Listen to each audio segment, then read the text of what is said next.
here. So, just past this wall is the desert, huh?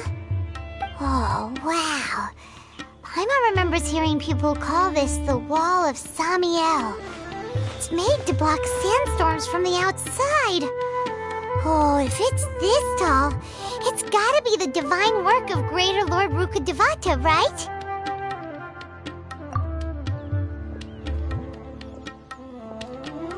Enough gawking. Come on, follow me. Huh? Over here.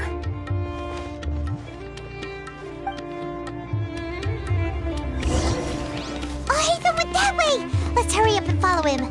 Wonder what he's up to.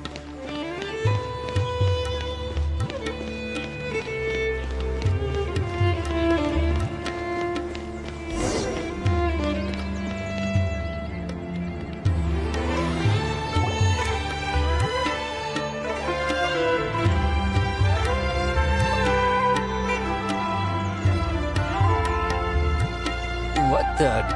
Where did he go? How did we lose them? They were just here a second ago. More Eremite mercenaries? Who are they working for this time? Anyway, Traveler, it seems like we were being followed again. You were too careless. You should have noticed those hopeless amateurs trailing you a long time ago.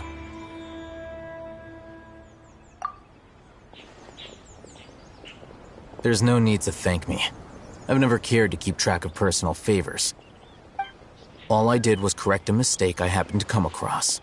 It's a habit I developed at the academia. You really gave Paimon a scare, Alhaitham. We never thought we'd run into you here.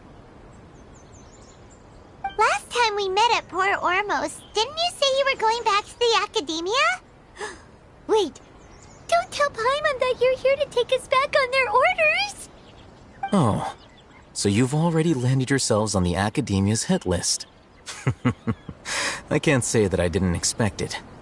However, had I wished to turn you over to the academia, don't you think you'd already be the Eremites' honored guests by now? Oh, right. You do have a point. I have no interest in running errands for that project. As a scholar, I've always belonged to the camp that promotes researcher autonomy. And these days, you're more fascinating than anything the sages can offer. Not quite. To tell you the truth, I'm still investigating the Divine Knowledge Capsule. Unfortunately, I've run into some difficulties. Everyone says the capsule originated in the desert and was eventually moved to Port Ormos.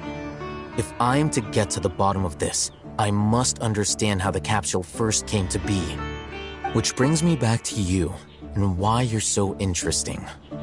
The leader of Ain al-Ahmar used the Divine Knowledge Capsule right in front of you, and upon seeing him, your expression became perplexed, and you were lost in thought for quite some time.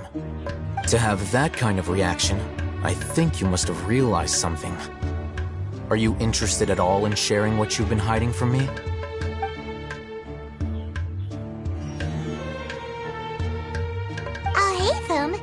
You really have a ridiculous eye for detail.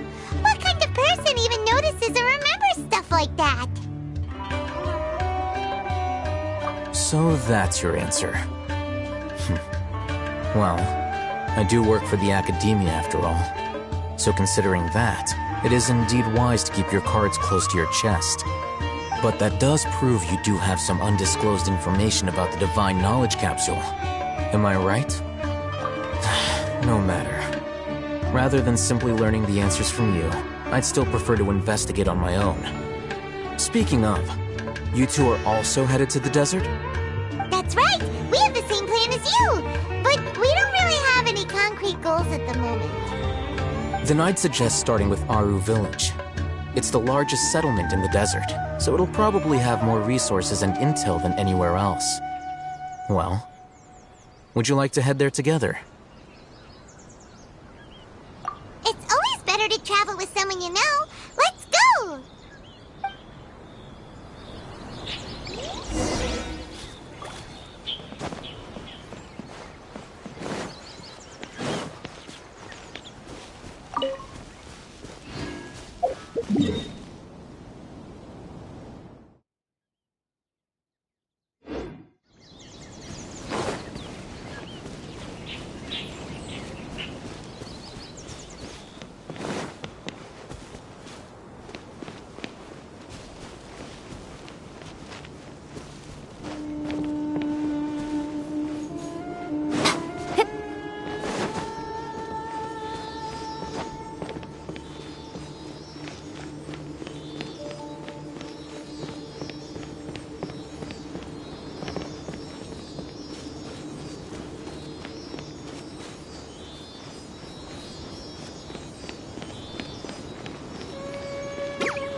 Right here. Emerge.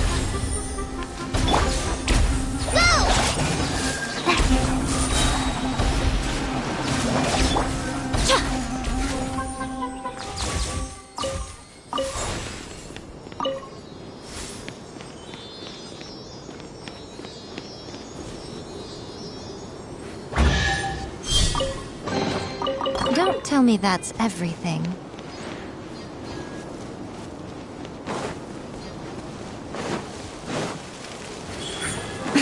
Right now. Order guide you. Stabilize. I got careless. Fallen Amber, help! Emerge. Right now.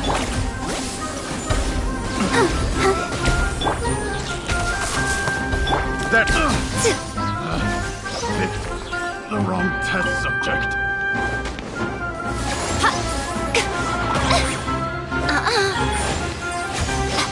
Emerge.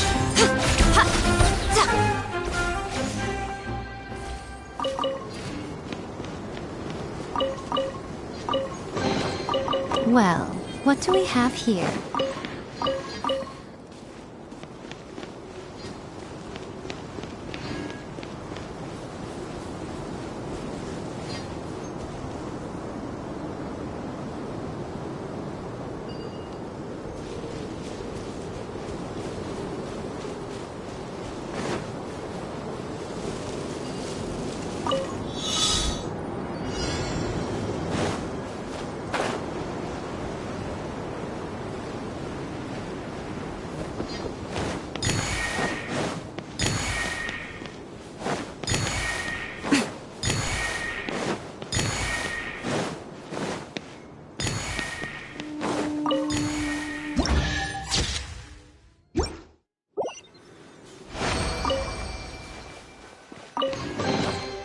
Don't tell me that's everything.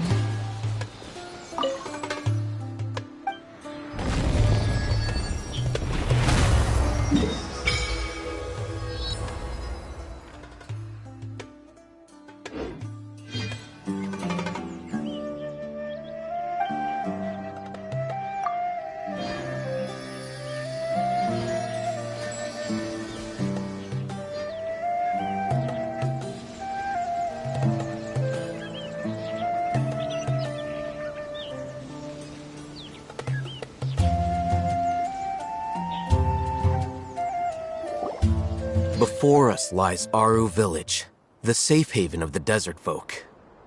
Whoa, this landscape is really something else. What a cool place! Let's go check it out!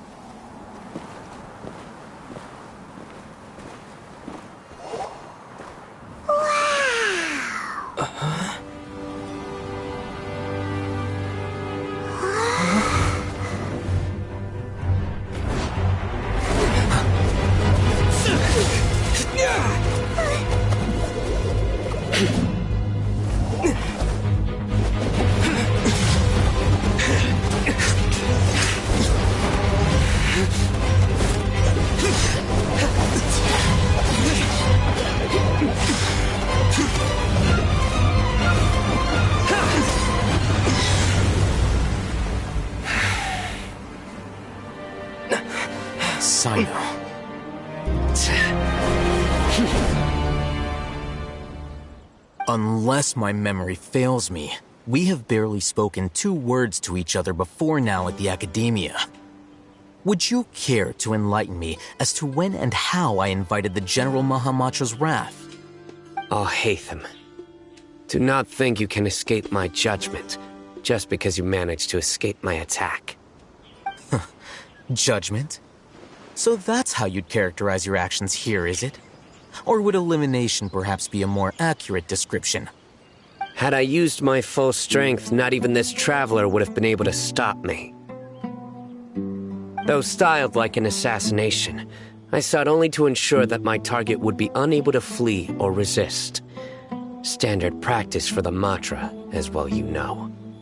seemed to me more like your own personal touch.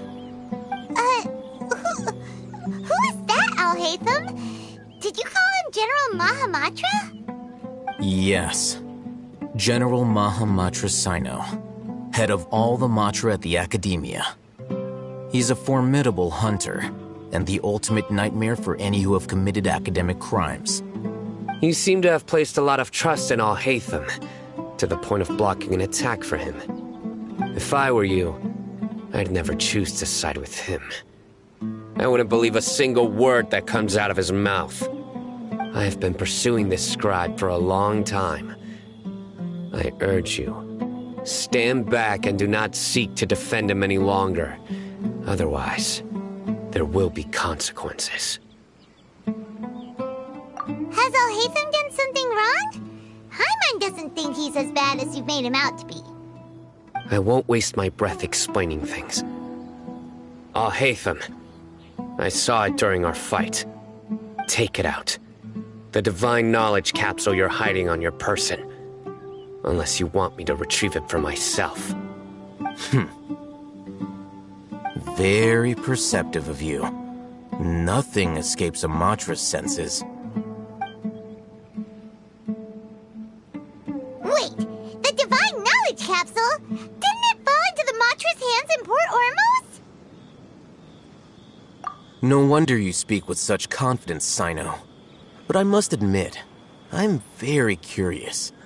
What does this capsule mean to you? And why, as General Mahamatra of the Academia, are you all alone in the desert? As far as I'm aware, the other Matra have been speculating about your disappearance. Have you been given a mission that's, let's say, morally dubious? If I was the real target of your mission, what was stopping you from simply using your authority and resources to judge me within the walls of the Academia? I should have known you'd be difficult to deal with. You two? Ugh! What you would do, Traveler? Paimon feels like we can't trust either of them! Ahem. Well, look at you two, acting all tough and self-righteous over there. Wait, Dia?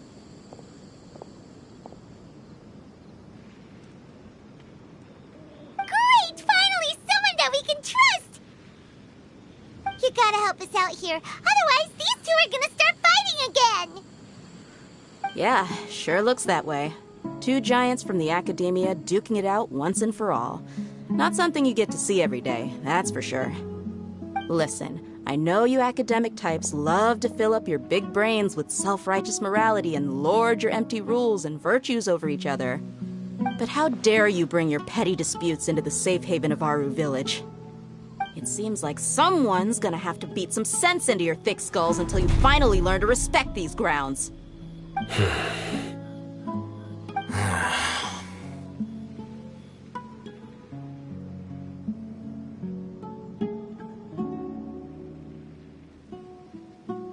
Hey, did either of you hear a word I just said?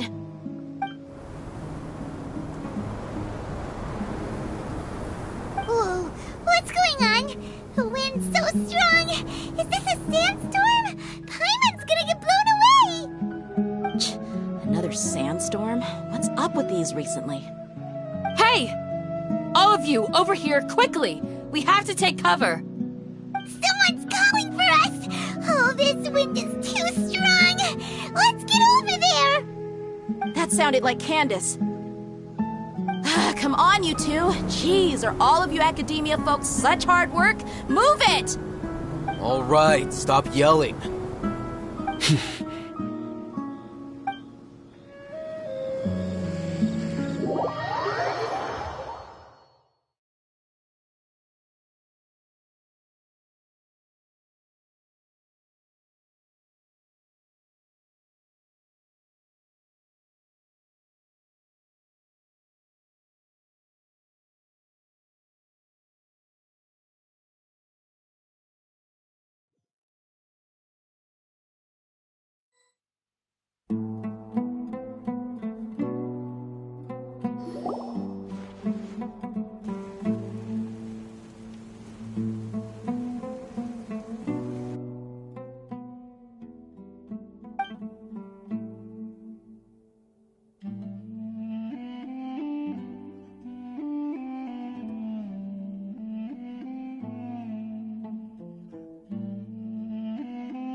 This is pretty awkward. Hey, wanna play sardines with 3 people who wanna tear each other limb from limb? Sure, why not? Sounds fun.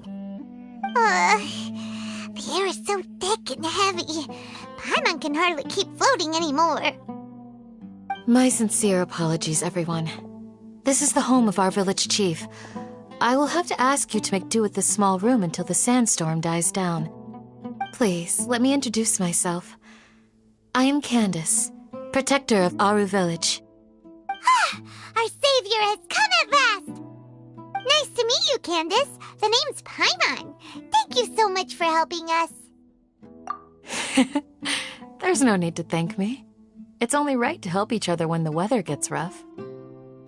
Wow, she's so gentle and caring, like a nice older sister. Unlike those guys over there. All right. Now that we're all better acquainted, we should return to the topic at hand.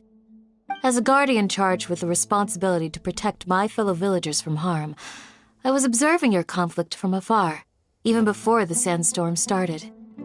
And now that you have set foot within our village itself, it is all the more my responsibility to make absolutely sure that you pose no threat whatsoever to us. So please, have an honest and sincere conversation with one another, and put your hostile feelings to rest. If anyone dares to start anything again while they are under this roof, I will not hesitate to send them out for some quality time with the creatures of the sandstorm. Oh, on second thought, Paimon may have misjudged Candace's character. And that goes for you too, Miss Dia. Do I make myself clear? All right, we got it, Candace. That's what I like to hear. So, which of you will begin? I was supposed to be a mediator, but I might have gotten a little too involved just now. Anyway, one of those two should probably start talking. Wait, that was you trying to be a mediator? I have nothing to hide, so there's no shame in explaining myself. While Alhaitham wasn't wrong about the other Matra not knowing my whereabouts, it's not because I've been assigned a morally dubious mission. Rather, I've chosen to exile myself. Huh? Exile yourself? A little while ago, I discovered that there was data missing in the Academia's project planning and development files. What little they did report clearly did not match the project's actual progress. As General Mahamatra, I had the responsibility and authority to request an audit. However, to my surprise, the person responsible for the erroneous data was none other than Grand Sage Azar himself. I tried to investigate the issue myself before submitting a formal audit request, but I soon found that all leads and potential pieces of incriminating evidence were carefully concealed from me. I began to realize that they were cautious of me from the very beginning. Unsurprisingly, the Grand Sage rejected my audit request as soon as the submission reached his desk. He even said to me, "The power of the General Mahamatra is granted by the sages. You have no right to judge us." So they really are up to no good. I realized then that to the Grand Sage, the Matra are nothing more than tools for the sages to assert and maintain their control over knowledge. The vows that we took, the principles that we strive to uphold, they are meaningless to the academia of today. I believed it would be wise to flee the academia before the sages had a chance to take action against me. This way, they can no longer see nor predict my actions. I will never give up on this investigation. There's no need for someone else to give me power or authority. Once I find the truth, I will administer judgment by my own name. Sino seems to have the same goal as us. We're all investigating the sages. Plus, now that he's no longer the General Mahamatra, he somehow feels a lot less scary. Well, Sino, if that's your story, then why did you see Alhaitham as a target? When I was investigating the matter in the academia, I overheard a conversation between Alhaitham and a sage. The sages asked you to investigate a blonde-haired traveler. Do you dispute this, Alhaitham? What? Like many parts of the project, this assignment was undocumented. Now throw in your suspicious behavior with the Divine Knowledge Capsule, and I think we deserve an explanation.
Yes. I was indeed tasked with investigating the Traveler. I'll hate them! After all, the promised reward was so great that hardly any scholar could have refused. The sage told me, once you've completed this assignment, I can give you a glimpse of divine knowledge. A most enticing offer. Unfortunately, those academics don't know me at all. Their words contained one key piece of information, namely that divine knowledge indeed exists. That gave me all I needed to know. From my perspective, the sages are far from trustworthy. Think about it. Isn't it a little strange they're so willing to share divine knowledge with anyone, even as a reward? So, I began my own investigation following the lead of the divine knowledge capsule. In the end, I realized my wisdom in committing to this rather than collaborating with the sages. Had I been less guarded, I probably would have ended up like that Ain al-Ahmar mercenary, incapable of remaining sane for long enough to hold a conversation. You mean that the sages originally planned to dispose of you, using one of those capsules that drive people insane? I'd already given up on the assignment by then.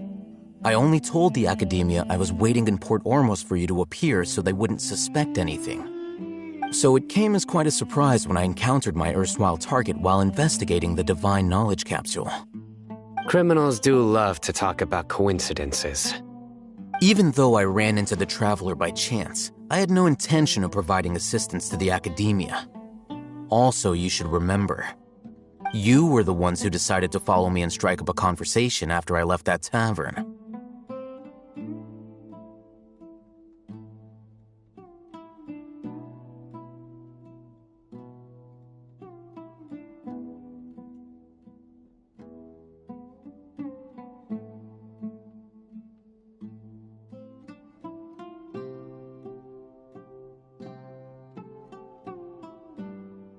That's true. Al-Haytham helped us out at Caravan Rebat as well. Maybe he's telling the truth. I'm willing to apologize, if that's worth anything to you. I took the divine knowledge capsule behind your back because I judged its existence to be a significant risk. I felt that it would be best for no one to interact with it before it had been properly studied. After all, curiosity often proves to be the most dangerous thing in this land. You should be well aware, Scribe Al-Haytham, that curiosity can also lead you to danger and suspicion. Answer me this. Did the sages share any information about their project with you? Have I not made myself clear? You and I are both distrusted by the Academia. Do you really think they would tell me anything? Fine. Although you haven't completely proven your innocence, I won't regard you as an enemy, for now. As you wish. Good. I'm glad to see you two clearing up your misunderstandings. And now you, Dia. I believe it's your turn. Oh, sorry. Whatever the boys were talking about must have been so boring that I spaced out. My situation is pretty straightforward. My employer, Dunyarzad of the Homayani family, is friends with the Traveler and is currently recovering from her illness at home. I had nothing going on, so I decided to return to Aru village for a visit. I was actually looking forward to a pretty exciting time getting back together with everyone here. But then I saw these two random guys in the middle of a pointless argument. It ticked me off, and things went downhill from there. Is that all? Well, I will admit that definitely sounds like your style. In that case, welcome back, Dia.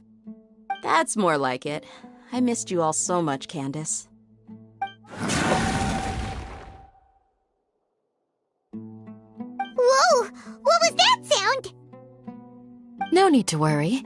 Now that you're no longer at each other's throats, please make yourselves at home. I'll take a quick trip outside to clear out some of those creatures in the sandstorm. Creatures? In the sandstorm? Are you sure you don't want some backup? Fighting in a sandstorm is not for the faint-hearted. Anyone without extensive training in these conditions is at a disadvantage. You needn't worry. Yeah, just leave him to Candace. Don't worry, she's as tough as they come.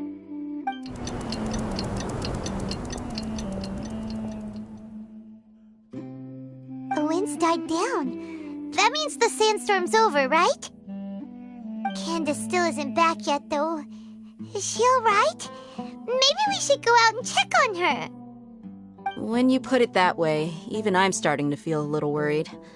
Alright, let's go. We've been here long enough, and the boys are as chatty as the floor.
Go on, open it up. Show me what's inside.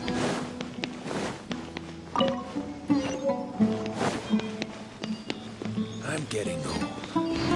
It's time to make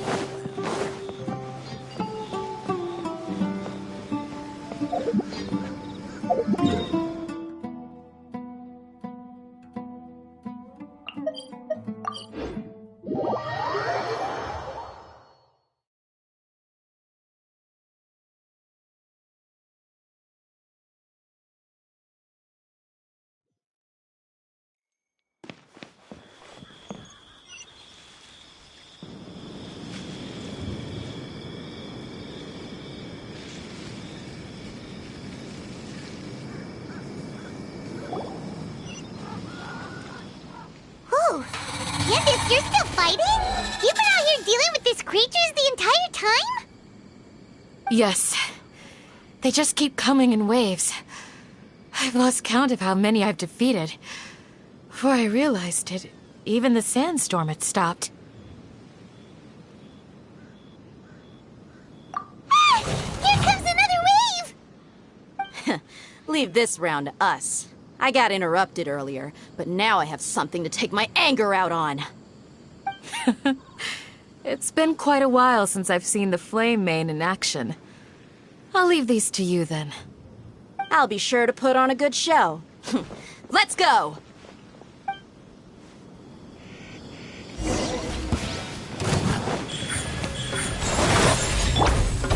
Hi!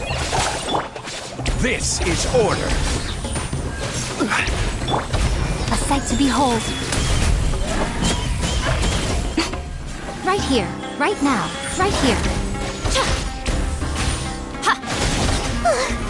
Here comes another wave! When are they ever gonna let up?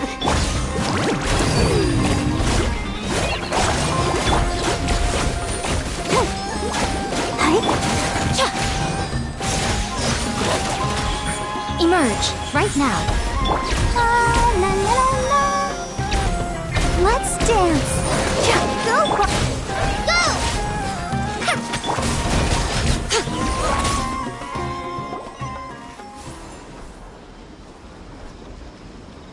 The creature stopped appearing.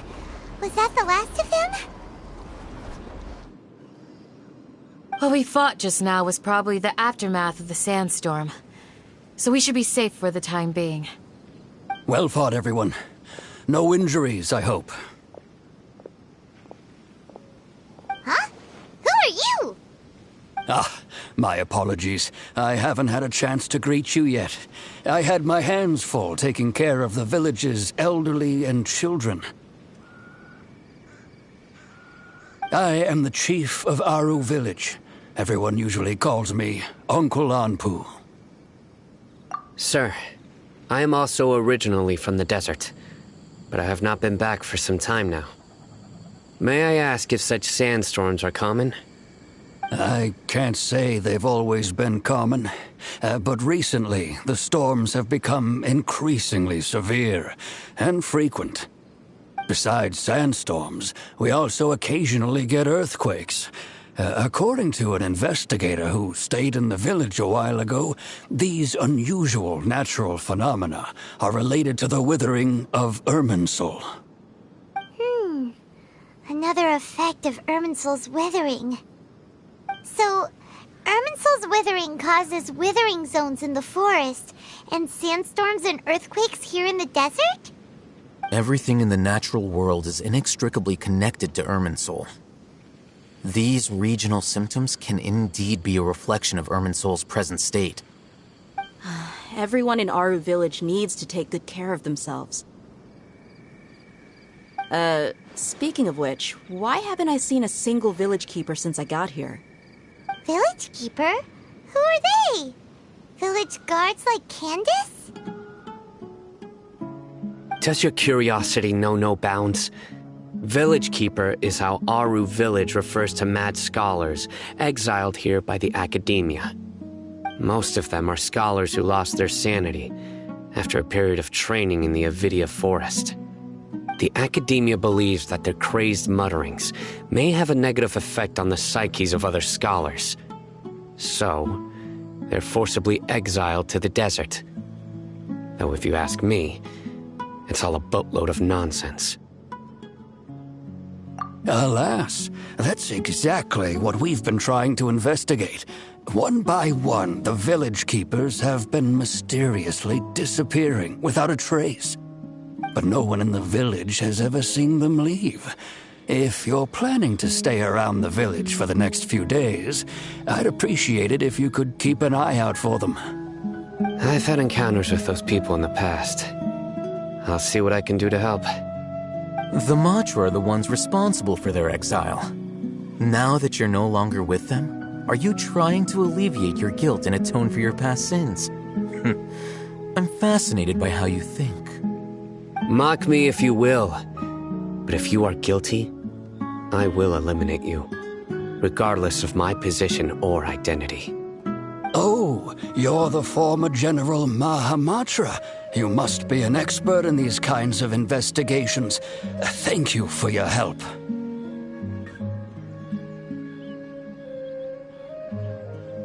Is it because you're reminded of Hypatia? Oh, these poor scholars. First they lose their sanity, now this! We need to help get them back home, safe and sound. But, is it really a good idea to tag along with Sino? You seem like you really don't trust him. I'll be grateful for the assistance. No doubt you will do a better job than some of my former subordinates. Let's start by finding a spot to share what we know so far.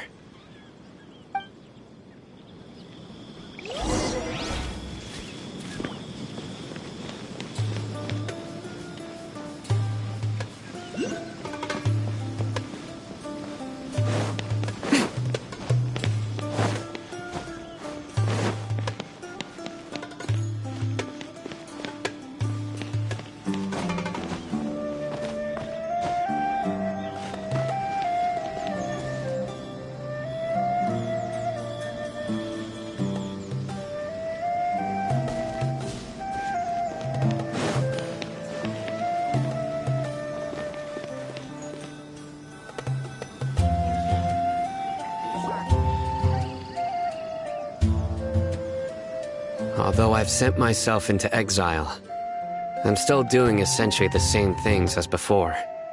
Do you still have any questions for me before we start our investigation?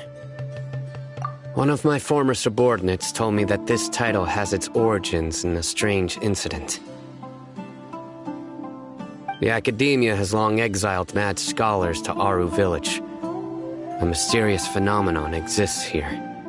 When mad scholars first arrive, they are as incoherent and deranged as before. But after spending some time here, they invariably begin to calm down.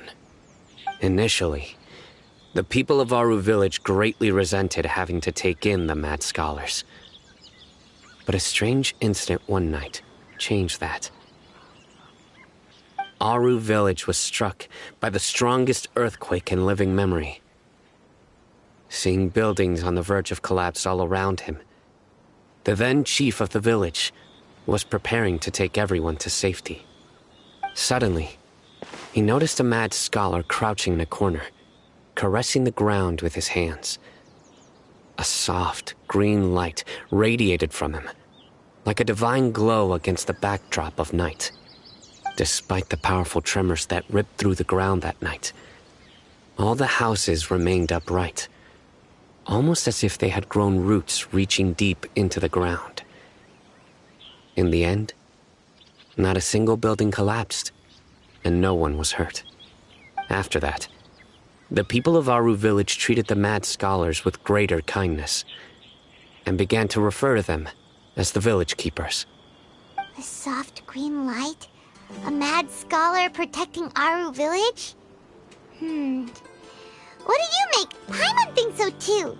Actually, Sino, do you know if any of the mad scholars continued to wear their Akasha terminals at Aru Village? In theory, they would continue wearing them so the Academia could still monitor their activities. With that said, the main Akasha system would no longer have any interaction with them. Oh, no wonder! Everything makes sense then! Add in the fact that they calmed down, it was probably Nahida who calmed them. If you are able to draw a conclusion from this one story alone, then it appears you possess much more information than I do. So, what do you make of the story?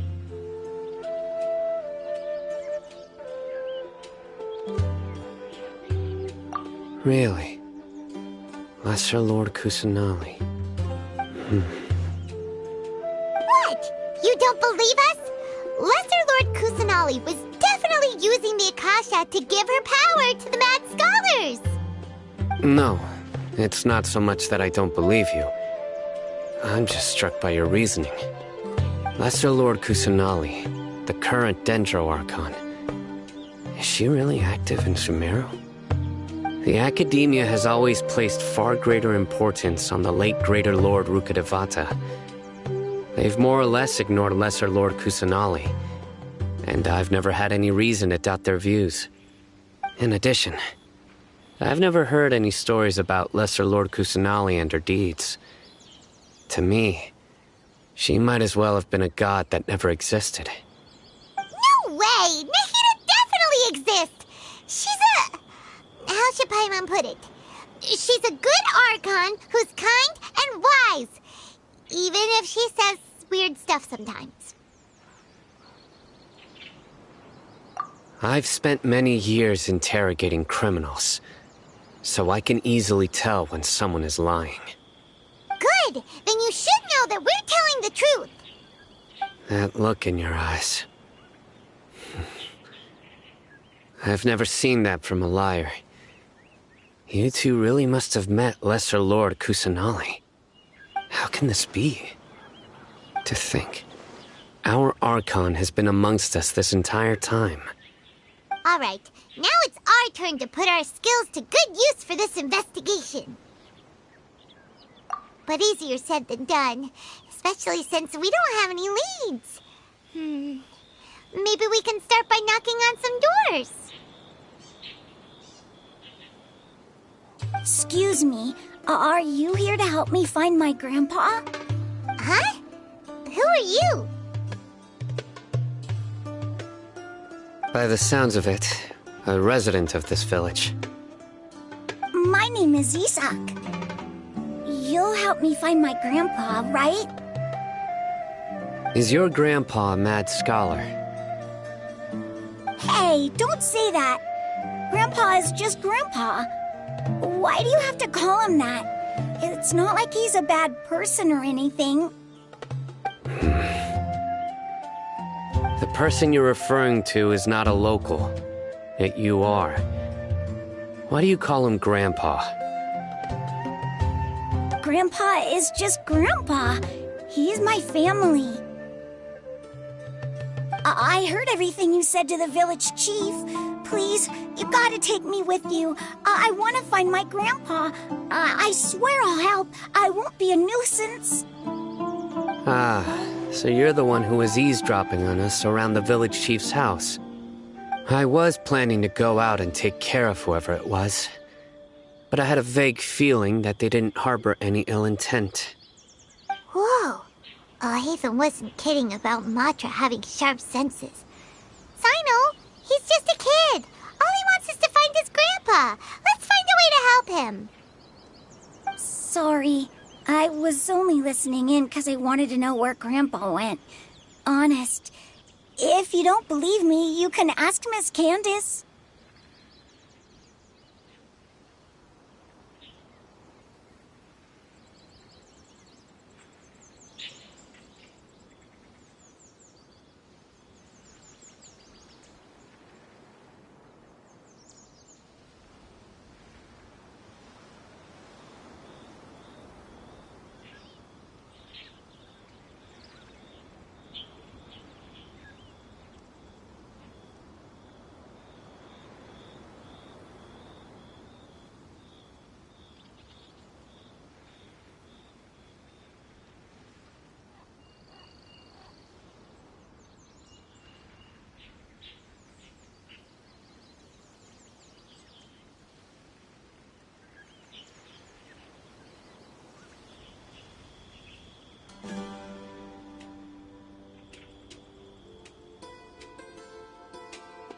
All right.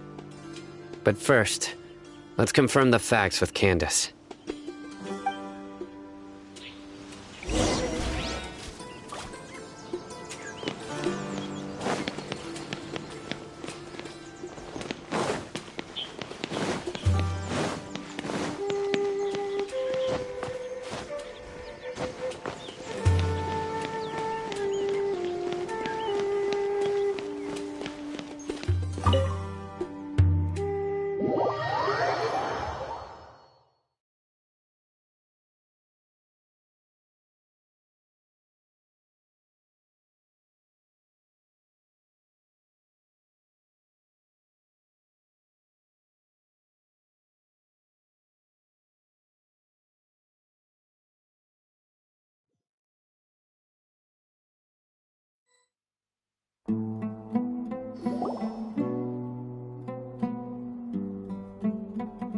Sino is super vigilant.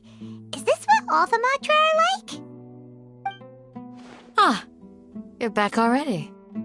We just wanted to confirm something with you. Do you know a boy by the name of Isak? I had a feeling he'd go looking for you. Huh? You knew this would happen? Yes.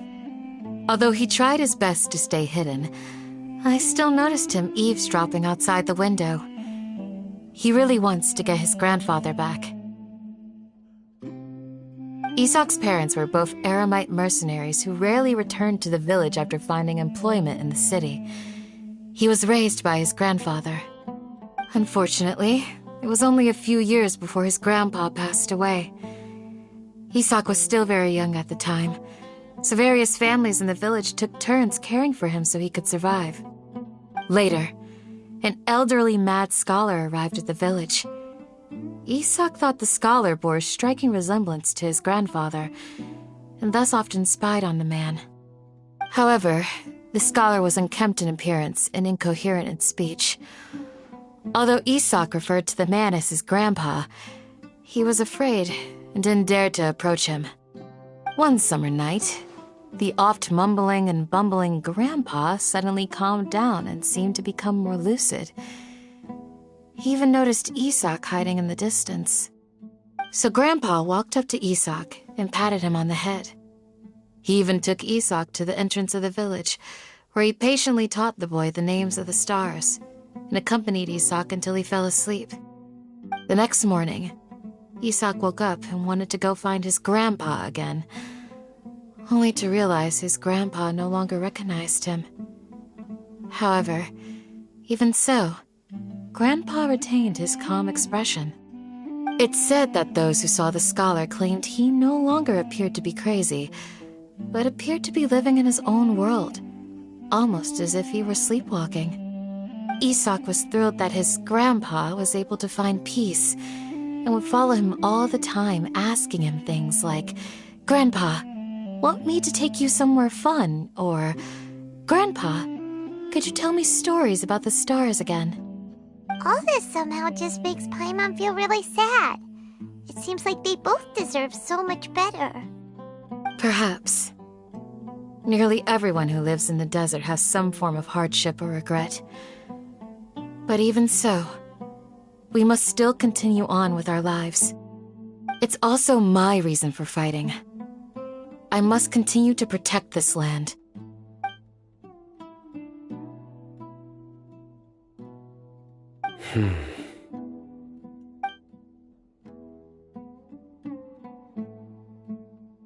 Maybe the people have always had a considerate god watching over them. Huh? What did you say, Sino? No, nothing. As long as Isak keeps his word and doesn't get in our way, we can take him along. Perhaps you are more compassionate than I gave you credit for. Please accept my thanks on Isak's behalf, Sino.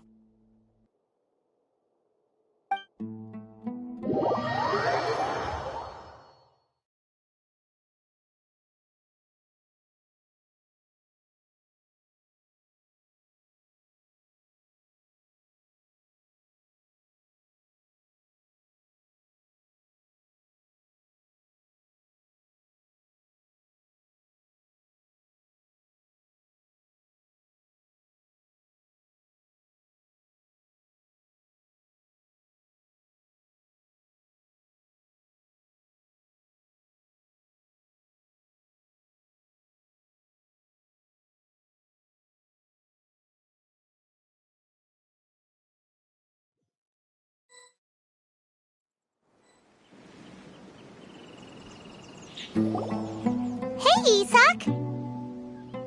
Oh, it's you guys! We've cleared everything up. Let's go find your grandpa. Really? Wow! Thank you so much! Yeah! All right. Let's ask the local residents some questions first.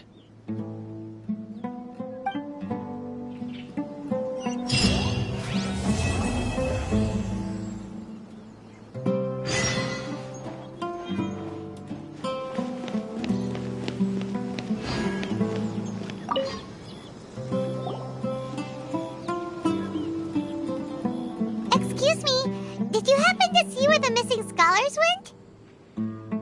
You mean the village keepers? Oh, let me think.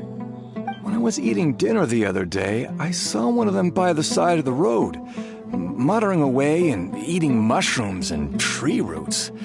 They shouldn't go around eating that kind of stuff. Okay. Did you notice anything else? Anything else? No, I think that's all I have to tell you. Sorry.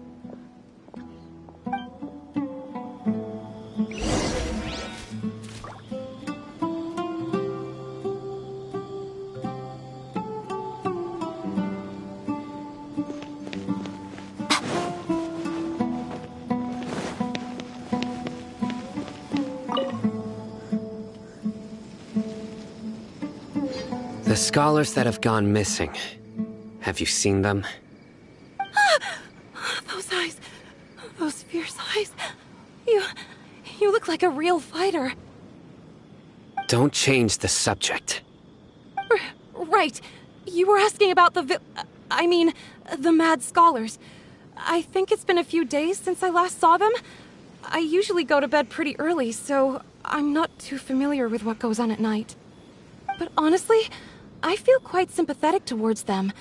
Even though they act a little strange, they've helped me in the past.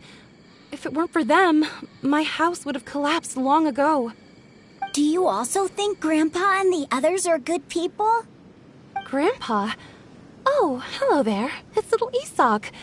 You mean that nice man who looks like your grandpa's long-lost twin, right? He was actually the one who protected my house. I saw it with my own eyes.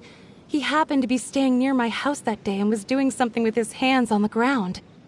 It still feels pretty surreal now that I think back on it. Did someone teach them how to do that? Well, whatever the case, I'll always be thankful to him and whoever taught him to look out for others. I'm pretty sure that if I ever went mad, I wouldn't be able to do anything like that. Gotcha. Thank you.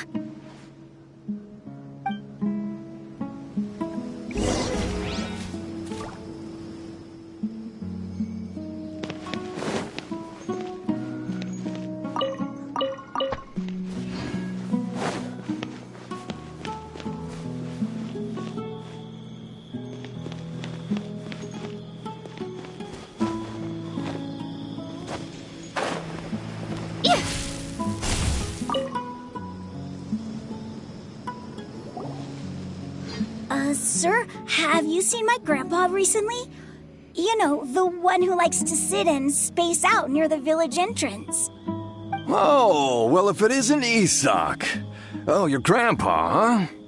It's been a while. The last time I saw him, he was spacing out by the road as usual. I went and asked him if he'd like any of the food I had prepared, despite my wife's protests. Like many people, she's really quite terrified of them. And speaking of my wife, she's still always complaining about how I don't make enough mora. It might explain why she's always mad at me. Oh, thank you. Thank you for taking care of him.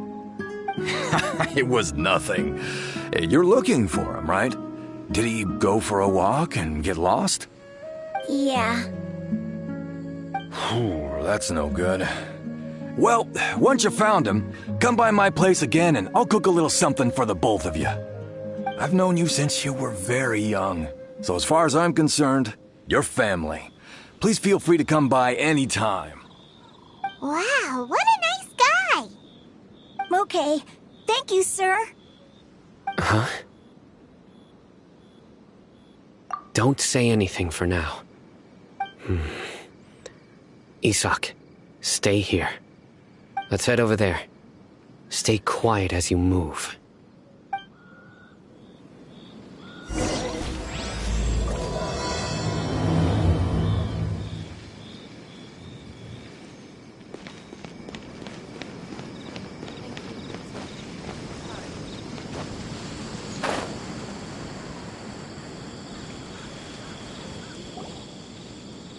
Listen, see if you can make out what they're saying. Have you heard? The mighty Scarlet King, the sovereign of our faith, will soon return to this world. Yes, of course I have. The Scarlet King is the one and only true ruler of this land. I've never believed in any other gods. Still, you say he's coming back, but it sure doesn't feel like life's about to change around here anytime soon. What's your proof? Haven't you noticed? The village has been getting more deranged scholars than ever. Delavar was saying that many people also went insane just before the fall of the Scarlet King's civilization in ancient times. We don't quite know why, but it seems like there's some sort of connection between insanity and the Scarlet King. Isn't it a sign of the Scarlet King's power that all the mad scholars have disappeared?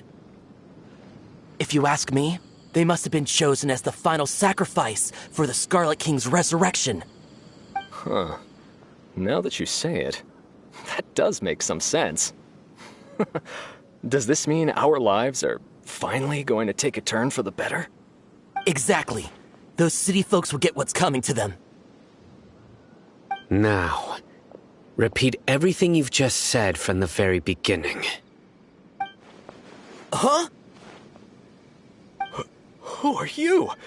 Where did you come from? My patience is running thin. You heard what I asked.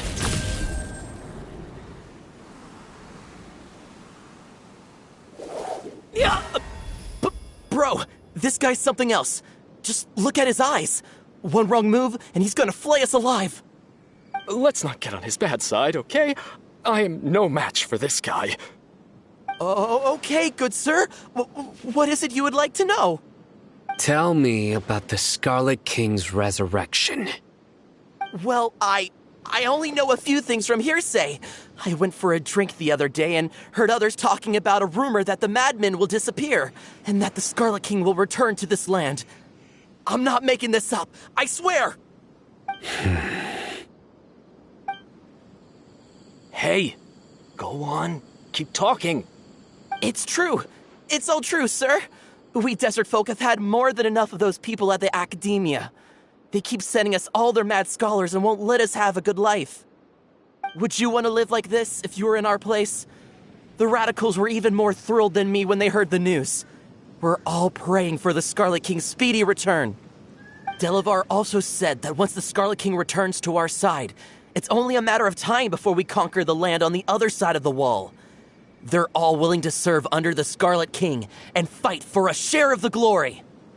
Is that so? Seems like he still wants to know more. Keep talking. Got it. At first, I told myself it was just the drink talking, but then all the mad scholars vanished without a trace, just as the rumors said. Please don't beat me up just for mentioning these rumors. If I'm guilty, then everyone else around here is also guilty. I'm just saying what the others said. The people here really like the Scarlet King, but dislike the Dendro Archon. Where is this radical person you talked about? I haven't run into him over the past few days, so he probably hasn't been around the village. What about you, man? Have you seen him at all? No, not at all. We wouldn't dare lie to you. He's really not here right now. Sounds like you're not too close with the radicals. No, of course not. All we know are their names. I have many ways to stop you from talking, and many others to stop you from sending warning messages. So you'd best just stay home and hope I don't hear of you trying to contact anybody. Don't do anything until I've gotten to the bottom of this. Try something foolish, and even Candace won't be able to protect you. Yes, got it. We'll do just as you say. That scared Paimon half to death. Sino is pretty terrifying. He didn't try to reassure us at all. It's like he's used to hearing that. Oh, Paimon bets lots of people have told him that before. I heard that. Sorry. It's part of being a Matra. The rumor we heard just now seems like a strong lead, but we need to check a few more places. Very well. Isak! I'm here. Where's your grandpa's house? Well, I can take you there. Just follow me.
likes to be alone.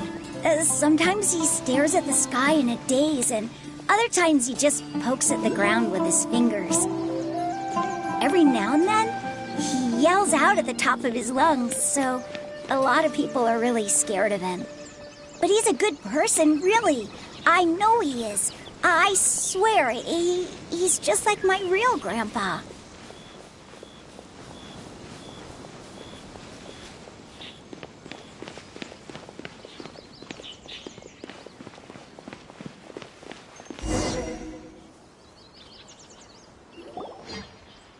This is where Grandpa usually stays. There sure isn't much here.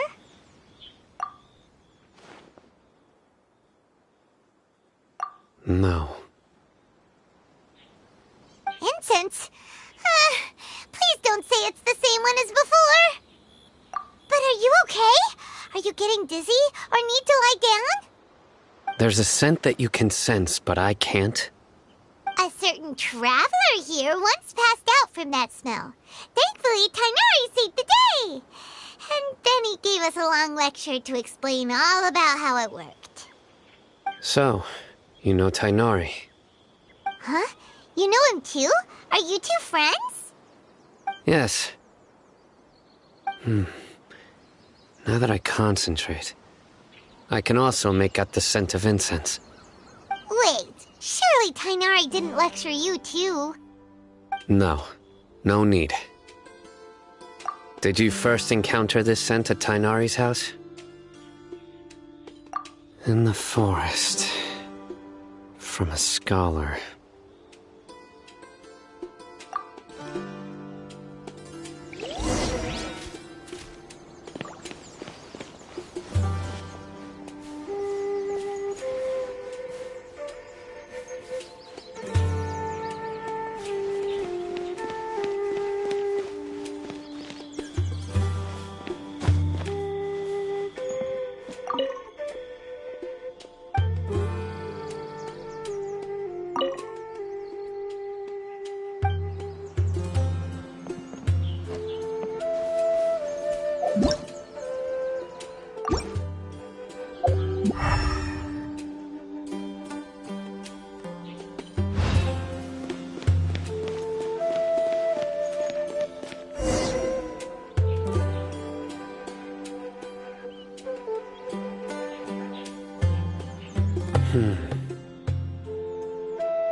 What are you looking for, Sino?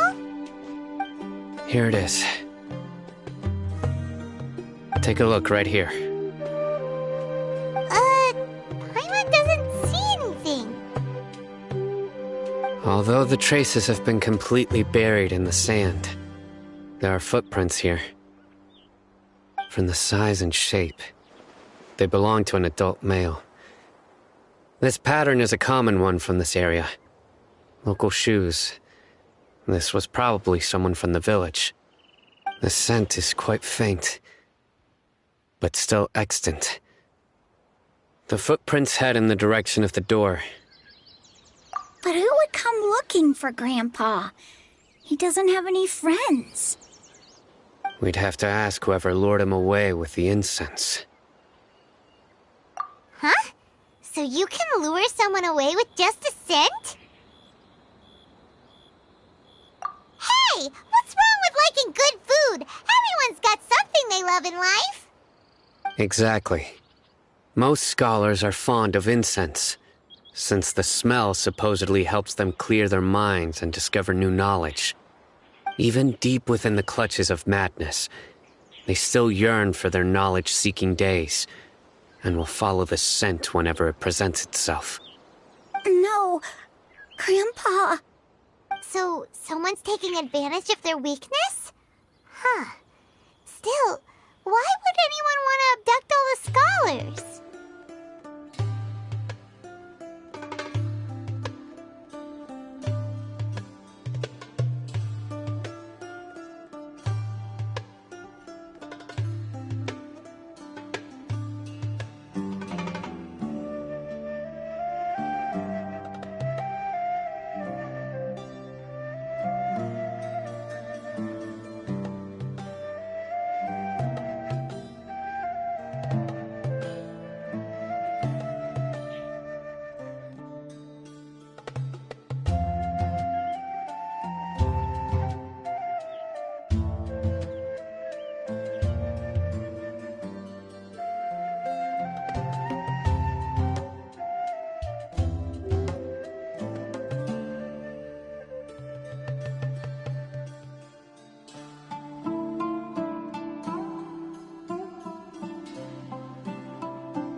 the rumors really true?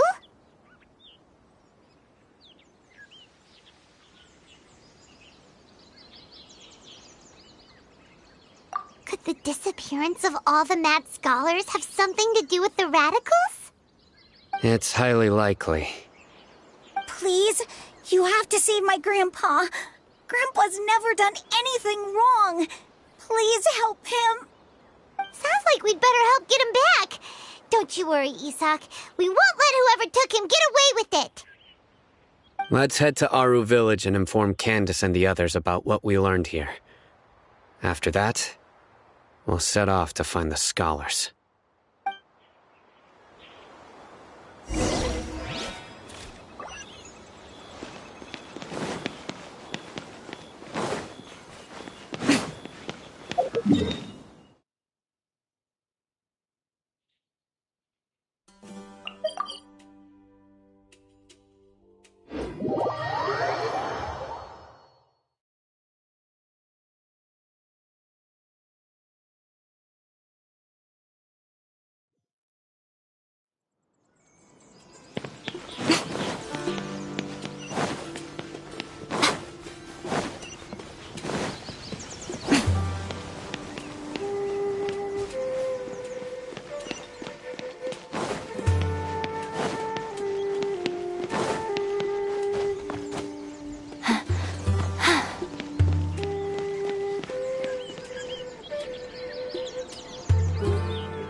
Right. The darker fabric definitely looks a lot better. That'd be my choice, too. We're back, Candace! We've got a lot to tell you. Ah, welcome back. Sounds like everyone's friends already. Oh, Dia's here too! You bet. So, everything goes smoothly? Reasonably. Alhaitham didn't go with you? We haven't seen him at all. Huh. I saw him around the village entrance earlier and figured he was investigating with you. I guess he must have gone off on his own. Did you find out anything useful?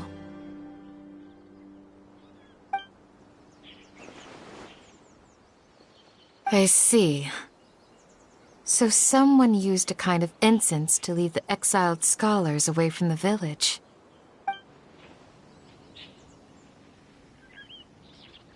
The resurrection of the Scarlet King? First I've heard of it. Far as I know, the kind of incense you just mentioned is only popular beyond the wall. Scholars are fond of it, but as you can see, there aren't many scholars still studying around these parts. No seller would be able to make a profit here. Not to mention, making incense is a labor-intensive process. You won't see anybody in the desert with the patience to make or sell something that requires that kind of effort. It seems someone from beyond the wall must have been supporting this. Makes sense. So what should we do then? Do we go back to the academia and search for leads there? If it was any other day, that would be your next logical step. But today, you've got me on your team, so you get an extra tip. Didn't you say that the villager got his news from the tavern? Well, I also like to drink at the tavern, so I know a thing or two about these radicals he mentioned. If Paimon remembers correctly, the leader of the radicals is some guy called Delavar. Ah, yeah. Delavar, the scar-riddled bandit, Engur, the wide-eyed butcher, and Jabari, the duck-tailed bearded crook. The whole lot of them are known around these parts.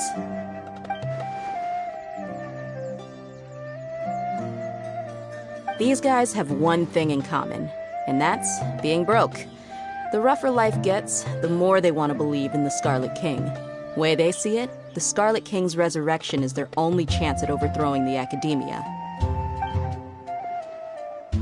Throwing all of Sumeru into chaos is the only way to change the way of life here in the desert. Anyway, that's my guess why they've chosen to become radicals. Tia! You're amazing! You really know this place inside and out!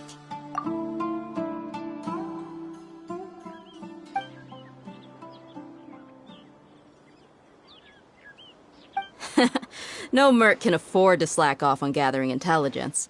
Every mora I've spent in the tavern has been a valuable investment. Let's head out. Now hold on, you're staying right here, Sino. Why? Aru Village is not a big place. Outsiders stand out here like a sore thumb. I'd bet word about you has already gotten out. The desert is unforgiving, so the way of life here is also a lot tougher than on the outside of the wall. You survive on making connections out here. Compared to you, mercs like me are just third-rate amateurs. I've got no actual fighting skills to speak of. But that also makes it a whole lot easier for me to gain the locals' trust.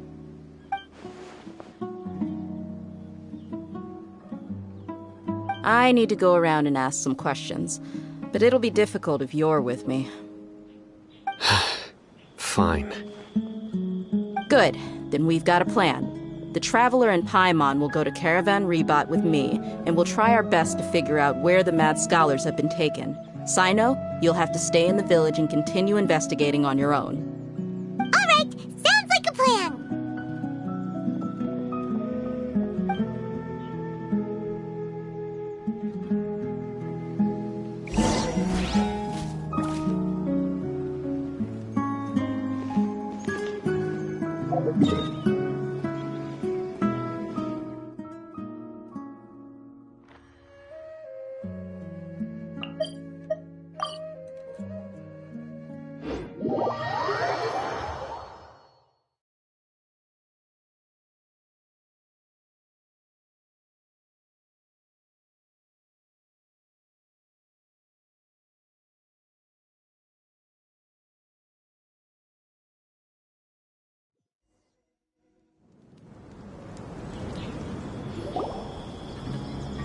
Well, here we are again.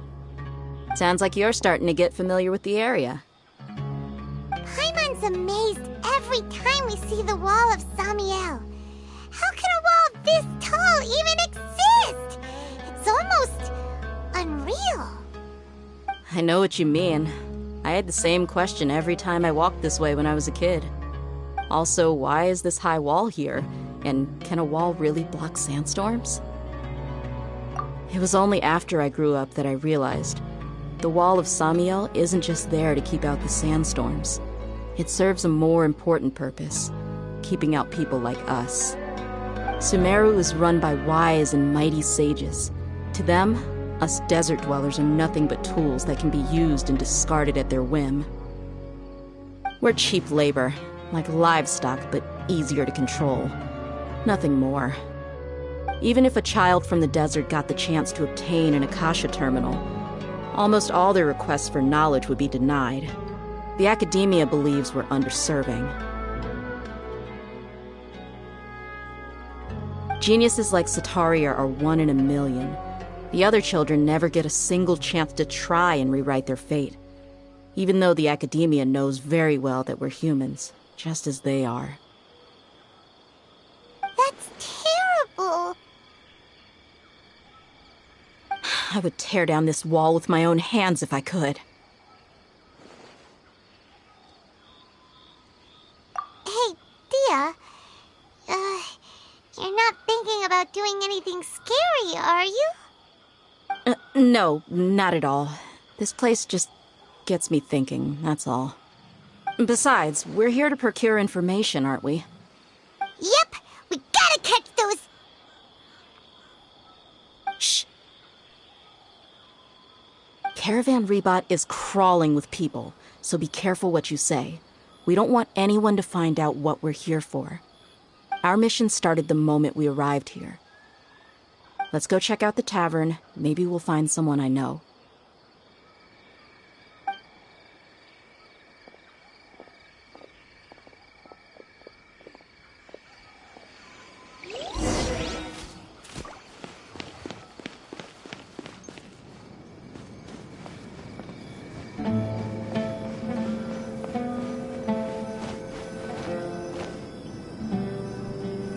Just our luck. None of them are here today. You mean, you don't see anyone you know? Dia, is that you? What a coincidence. You here for a drink too? Zaki. Finally, a friendly face. Oh, and who do you have with you here? Guests from another land? Hello. I'm Zaki. Dia's, how would you put it? Drinking buddy? We've had drinks together a few times. You could say we go back a ways. Anyway, as far as my friends here, they aren't too shabby, are they? You rarely see any Outlanders so friendly and respectful nowadays. Absolutely. Much better than those people on the other side of the wall. So, Dia, are you looking for someone? Yeah. Have you seen Enger, Delavar, or Jabari recently? Of course I have. Matter of fact, we were all here drinking together just a few days ago. I've got a spice trading deal from another nation. I thought maybe Delavar and his friends might be interested. Know where I could find him? Ah, how thoughtful of you. Then I assume you also know that Delavar's been having a hard time making ends meet these days, so you came here to help him out? Hey, keep it down. Let's just say I prefer to keep this deal a secret. Y'all at Caravan Rebot are like family. If there's more to be made, why not do it together? Besides, Delavar and his friends have muscle. They'd be a good fit for escorting the goods. Yes, how considerate of you. Delavar's my friend too, so of course I can take you to him. Come with me.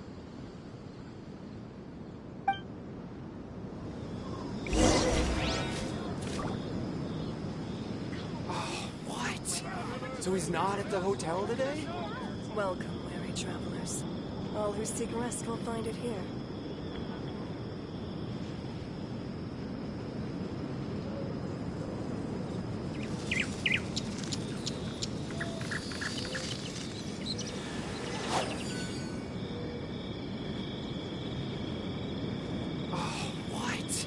So he's not at the hotel today?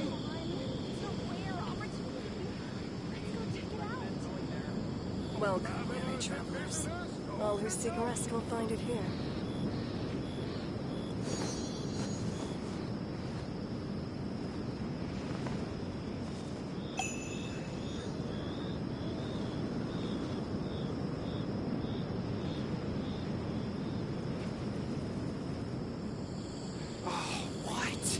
So he's not at the hotel today? Welcome, weary travelers. All who seek rest will find it here.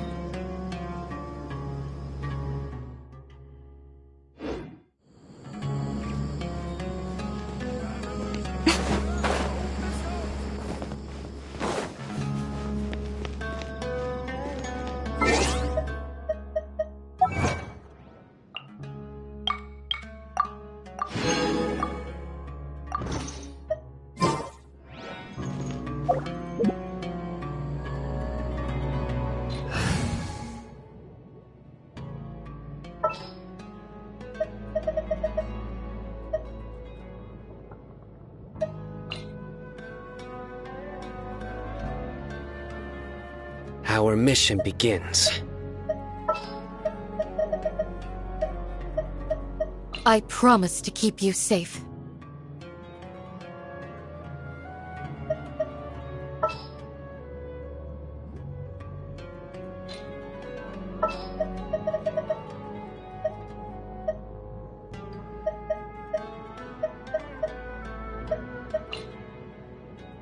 Can I go catch up on my sleep?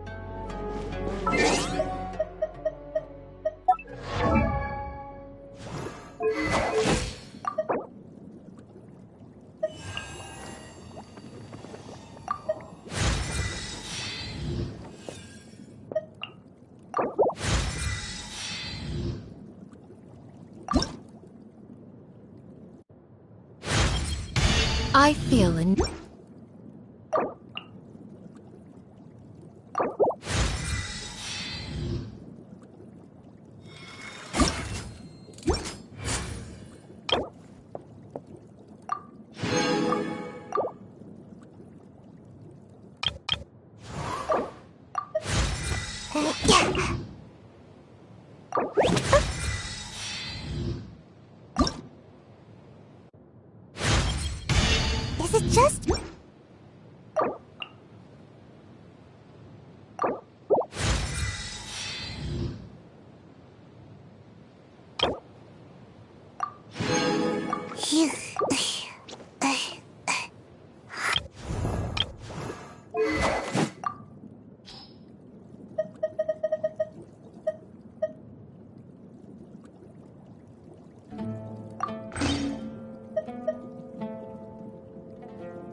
Are we there yet? Yep, this is the place. This place is practically deserted. What are they doing in a place like this?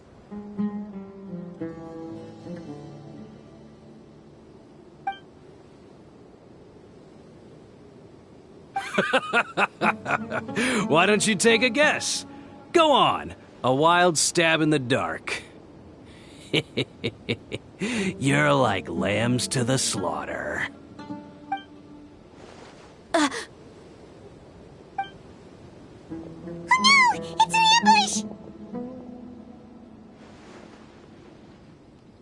ambush! What's this all about, Zaki? Come on, Dia. You really think we didn't hear about what you said back in Aru village? The boys have kept a close eye on you from the moment you set foot there.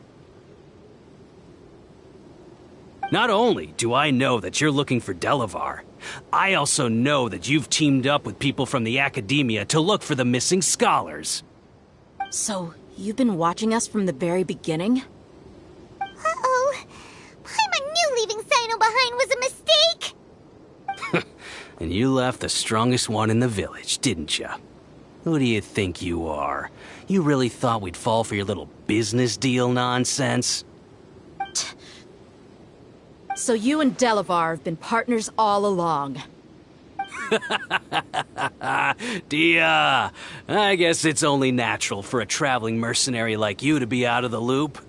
Those of us who hang around the tavern have stronger bonds than you think. But you got one thing right. We're all looking forward to an uprising in Sumeru. There's nothing more we'd like to see than the desert folk overthrowing the Academia. If that's the case, then I'm sure Delavar wouldn't miss a second of it. I'll be honest with you. If it weren't for what you said in the village, your little monologue about the Wall of Samiel would have convinced me that you're one of us. Delavar. And Engar, you're here too, huh? Long time no see, Miss Mercenary. You should have known the traitors are what us followers of the Scarlet King despise the most. Dia, I thought that you, a fellow desert dweller, would understand that the Scarlet King is greater than the Dendro Archon. Little did I know, you don't deserve to join us. Yeah, gee, what a missed opportunity. Adopting radical views and kidnapping innocent scholars, all because of some baseless rumors. Anything else I'm missing out on? See? There you have it. Mercenaries are just a bunch of faithless scum with only one thing on their minds. Mora. Pathetic. You're all like a pack of street rats. You're not wrong. Mercenaries are driven by Mora, and my faith lies with whoever's paying me. As long as there's a profit to be made, anyone can become my friend. Enough talking! Get him!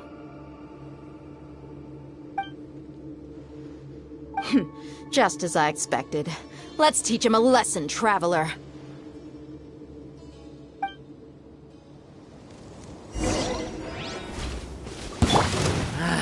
Gather! New punch! Futile!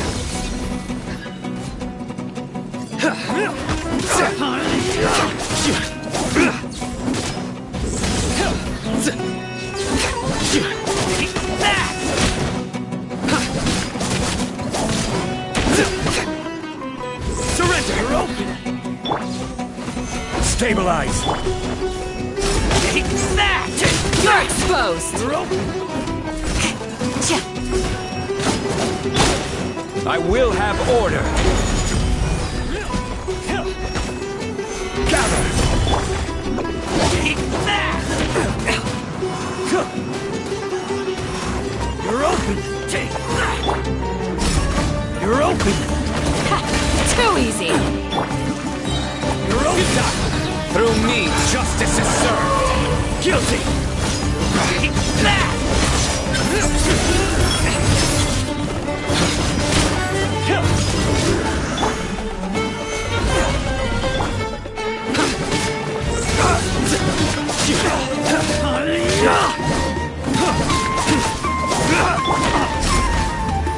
You're open! Pin them down!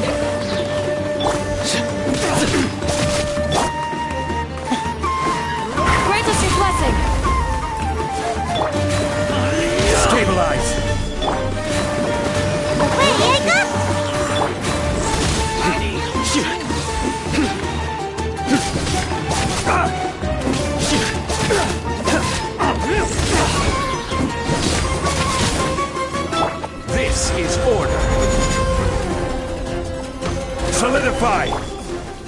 Do your worst! Impossible! How could you? So, what do you think about your meticulous network now, Zaki? How did you say it? It's only natural for a traveling mercenary like me to be out of the loop. I'm guessing your informant told you that I'm just an incompetent merc with no real fighting skills, correct? I mean, that is what I said after all. And of course you would believe everything he reported. The only thing you know about me is that I'm a mercenary, but you've never seen me in action. Even though you heard we went to handle monsters together, you believed that Candace was the only one doing all the real fighting. That so-called Flame Mane is just a fraud. She admitted it herself. She just uses her connections to gain the trust of others. That's what you thought, right? Ugh. You lied in the village because you figured that we'd have people watching you. And you were stupid enough to fall for it. I figured as much the first time we drank together. You all thought you were so smart. Pathetic. Okay, that should be all of them. Whoa! So you've been planning this since we were in Aru Village?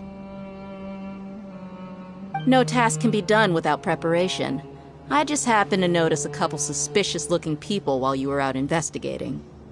Oh, but instead of catching them right away, you let them report back. Those two who were snooping around were just a couple small fries. If we want to get the real catch, we have to be patient and give it some time. Oh, you mean the funny name she mentioned back in Uncle Ampu's house? The wide-eyed butcher, scar-riddled bandit, Paimon can't remember them all. That's just a bunch of drunk talk. Edgar and Delavar like to talk themselves up when they're drinking.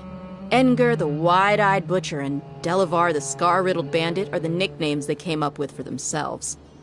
Alcohol has a way of making people share what they really think. So Edgar and Delavar are always rambling in the tavern about how the Scarlet King is a superior deity. What about Zaki? He's just a numbskull who fell right into our trap. Zaki was probably the best hidden of them all. My initial plan was to find Delavar first, and then try to track him down. That's what you wanted to ask when we were at Uncle Anpu's house, right? Jabari is one of the villagers you talked to. You know, the one who wanted to treat Isak and his grandpa to some food. Wait, so he's a radical too? No, he isn't. I just needed to tack on a random villager name to make the eavesdropper think that I was making some wild guesses based on my impressions. Wow! What a genius idea! Well, that's an expert mercenary for you. Ah, you're too kind. It was straight from the usual playbook, if I'm honest. So, that thing you were saying before, is it really true? About what? About how mercenaries only care about Mora, and that anyone's a friend as long as there's a profit. Does that bother you? What makes you so sure?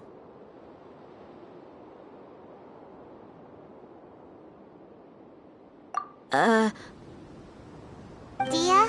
do you dislike the Dendro Archon like the other desert folk? You two are pretty sharp. No, I don't have anything against the Dendro Archon.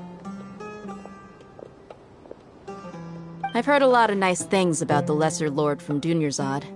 I can understand her devotion and gratitude. Dunyarzad's just an ordinary person. There's no way a god would be so involved in the lives of everyday people, unless they were truly compassionate. I've begun to realize that the sages are behind everything that's happened recently. The radicals' blind belief in the Scarlet King, making the Dendro Archon out to be an enemy. It's all the Academia's trickery. But I see through it all. And unlike them, I can never be hostile towards anyone who's never done anything wrong. Dia. Anyway, looks like we're done with business here. Traveler, lend me a hand. Let's tie him up and bring him to the village.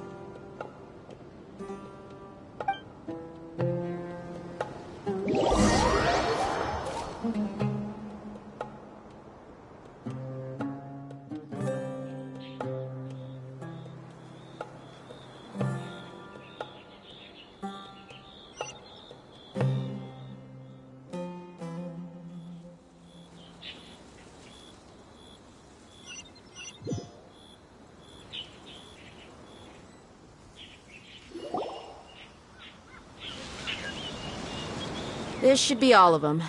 I'll let you take it from here. All right. I'll be in touch. Until then, please stand by.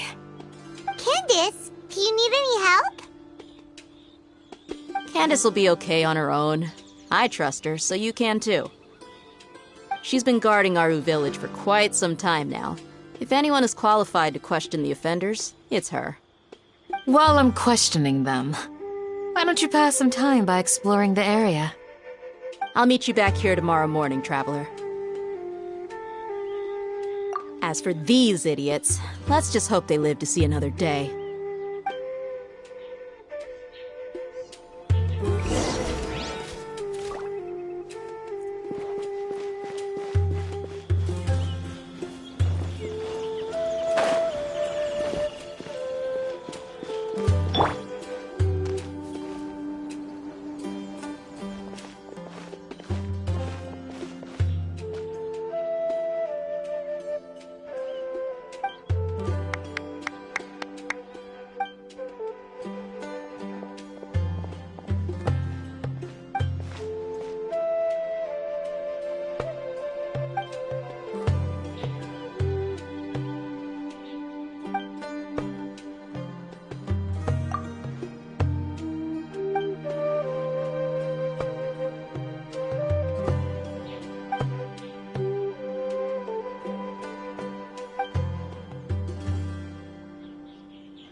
Trainee Forest Ranger Kale, reporting.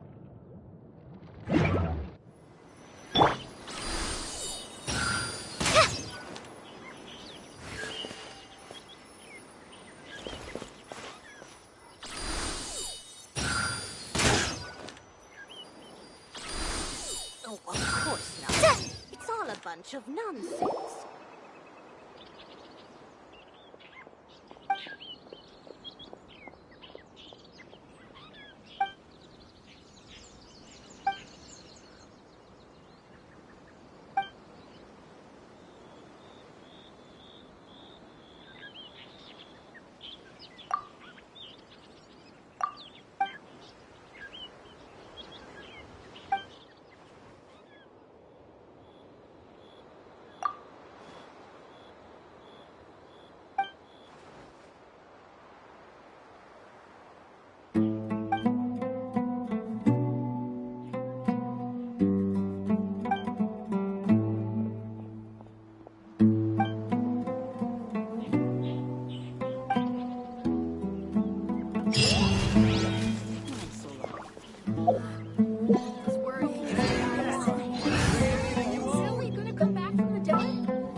What's wrong? Are you...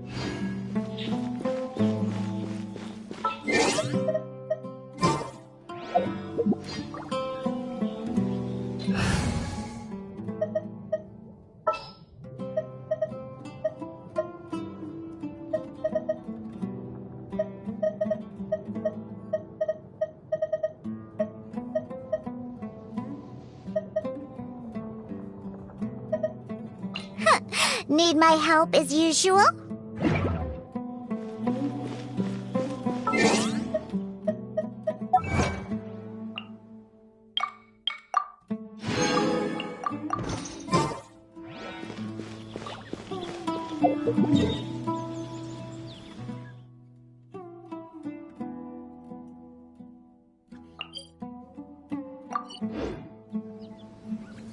Join the Eremites and embrace a wonderful new life.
Your sins weigh upon your soul.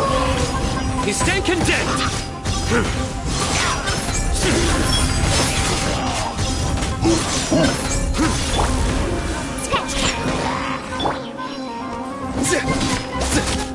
Nowhere to run. You're exposed. You die.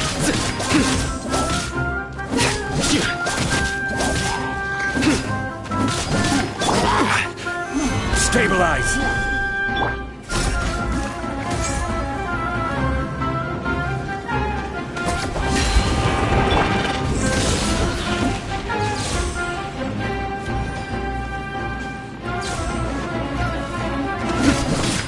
Surrender! We shall prevail! Think you can bully me?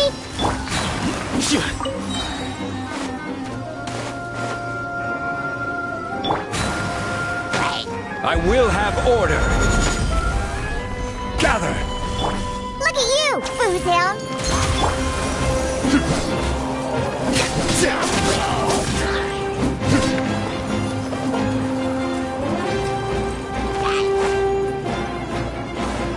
Nowhere to run. Through me, justice is served.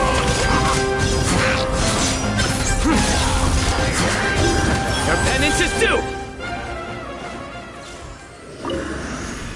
Guilty!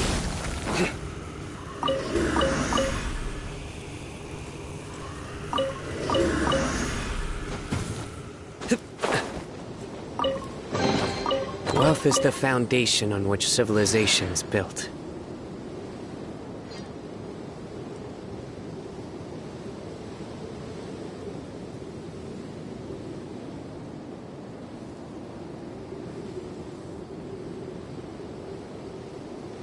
I do try to lighten the mood sometimes, but I'm not the best judge of other people's sense of humor.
A familiar sight.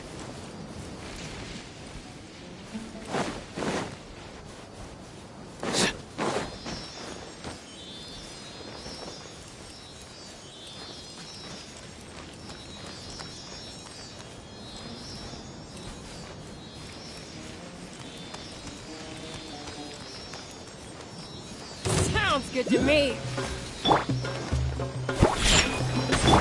Surrender!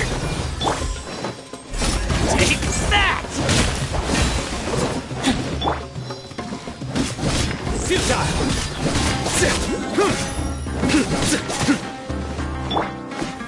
Stabilize!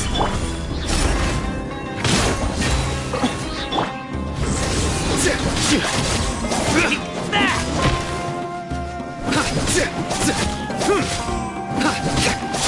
Nowhere to run!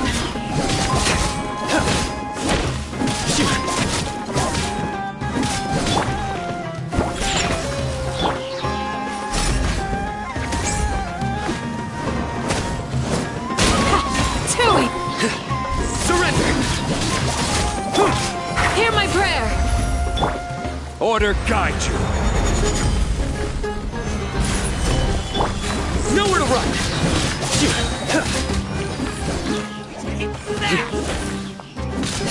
Your sins weigh upon your soul. Your penance is due. Is then condemned. Your penance is due.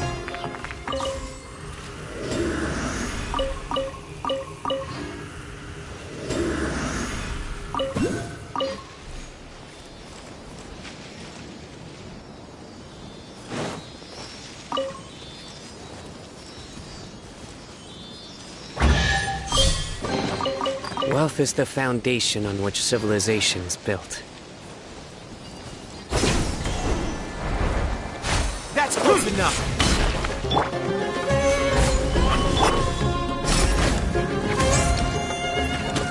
Pin them down! Ha!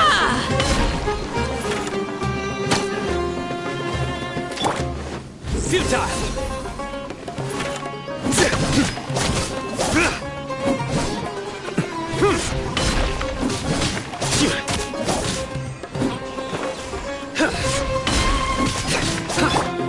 Shake your hands, stir! Can't handle Too easy! Surrender!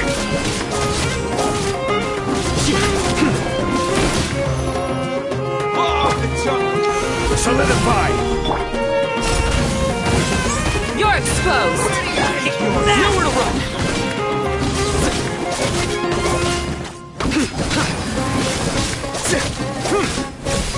Surrender!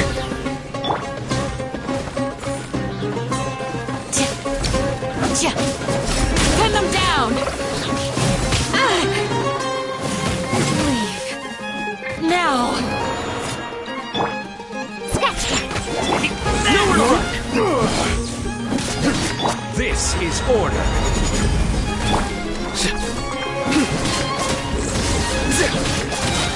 Through me, justice is served. Take that! Guilty!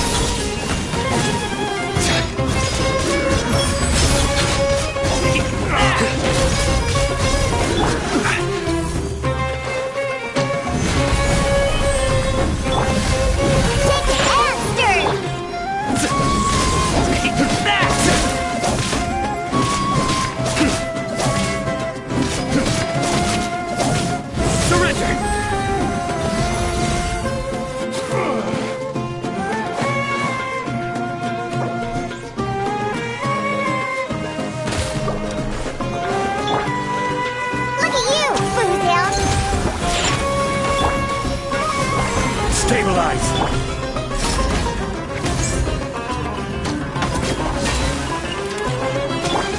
Nowhere to run! Where do you think you're...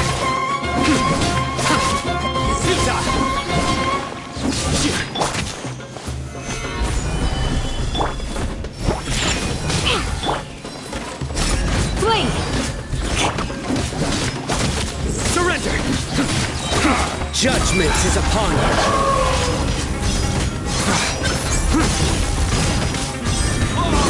You stand condemned! Guilty! Order guide you! Where do you think you're... Solidify!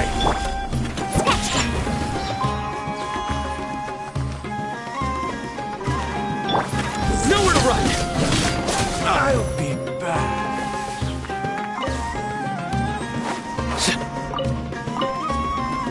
The jungle.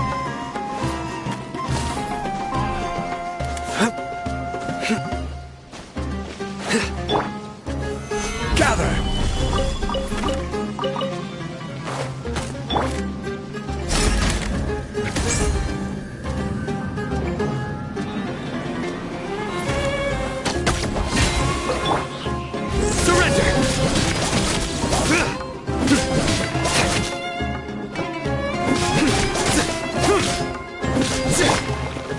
Stabilize!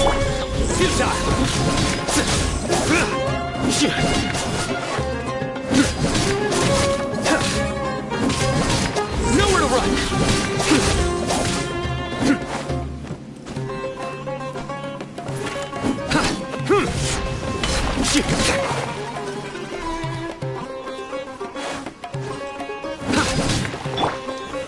Gather! Guild!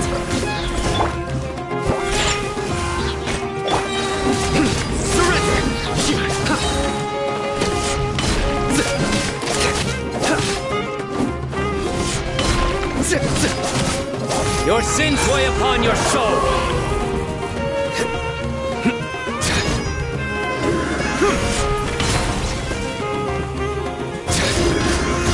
I'll be back.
Time to solidify.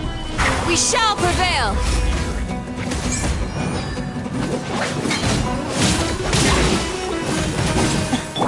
Can't handle your drink. Nowhere to run!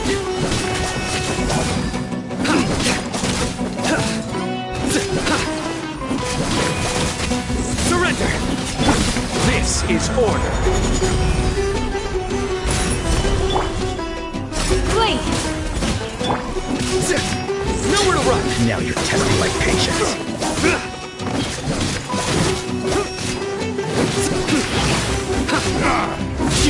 Surrender!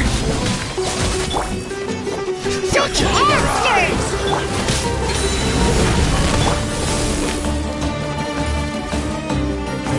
Yield! Let's end this now!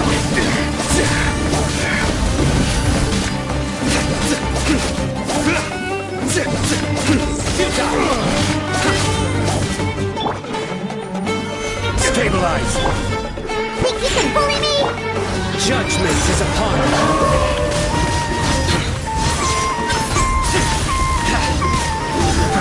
You stand condemned! Your penance is due! You stand condemned!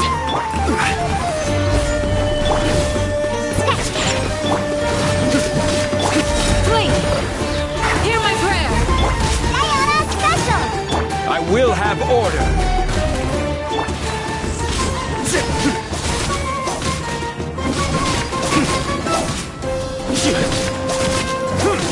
Nowhere to run!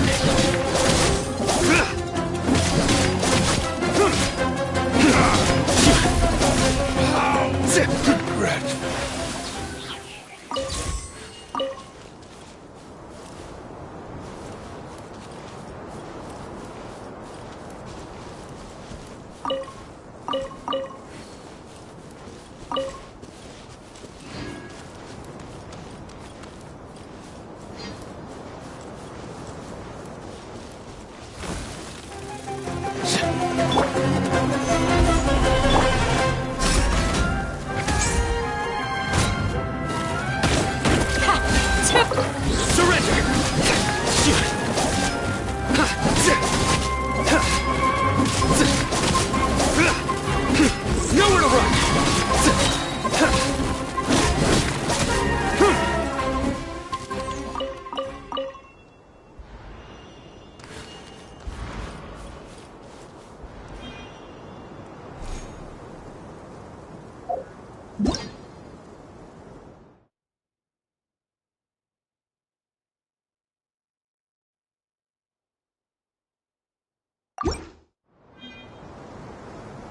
Good deeds, and that. In the end, all...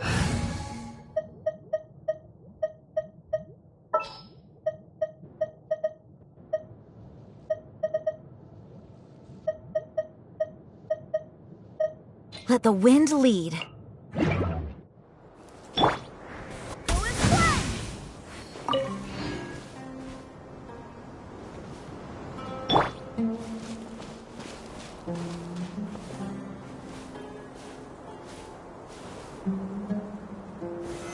Solidify!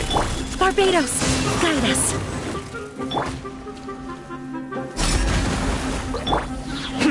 Surrender!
Trainee Forest Ranger Kale, reporting.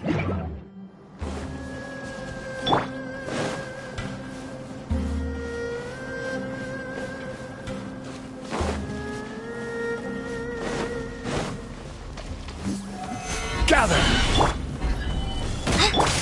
Futile! Through me, justice is served!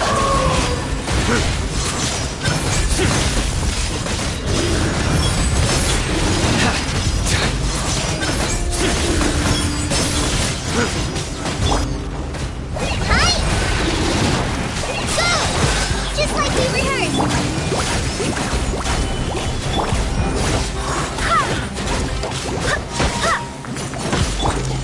Surrender! Order guide you!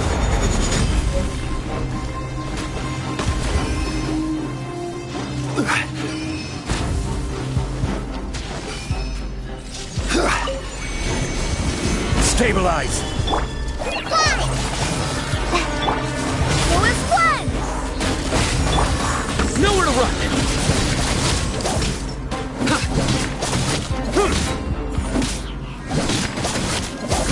Futile!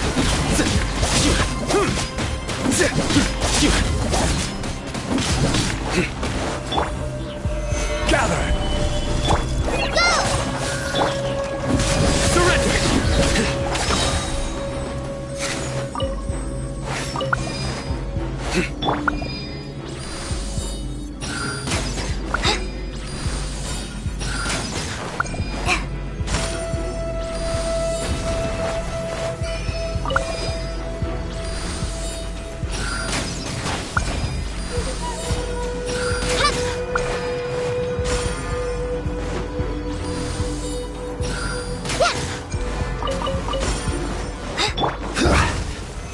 Stabilize!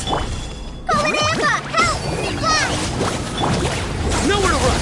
Judgment is upon me!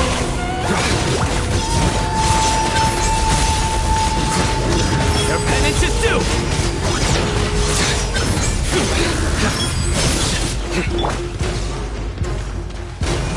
Solidify!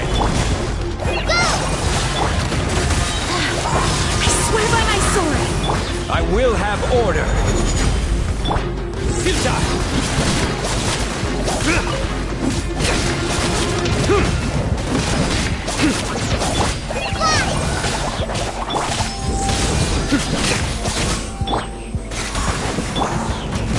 Gather!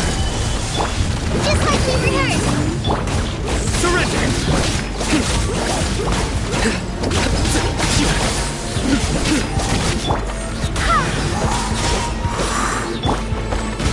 Stabilize!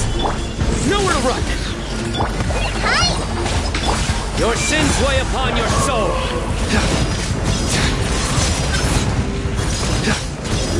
You stay condemned!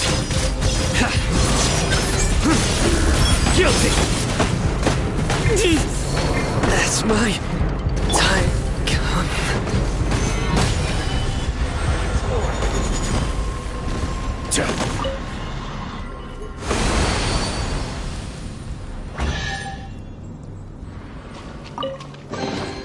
Certainly worth the extra mile.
Stabilize! Go! Go as one! No excuse for slacking! Barbados, guide us. Surrender! Price this on the side! Time to fulfill my duty! No slacking off! So soon!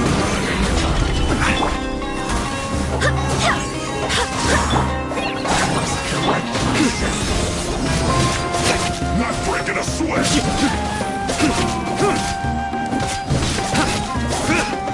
Nowhere to run! Time for a break yet! No escape! This should be fun! Order guide you! Solidify! Slacking off! Nowhere to run!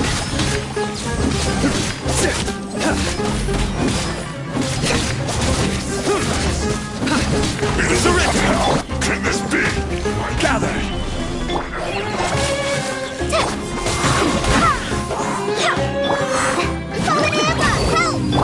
Through me, justice is served!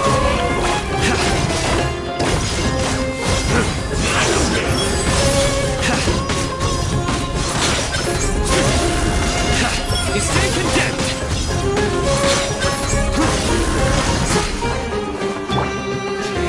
Solidify!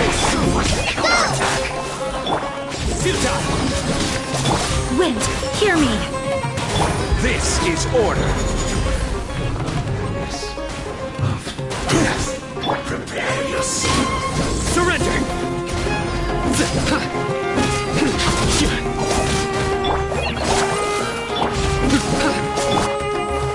Waiting so soon!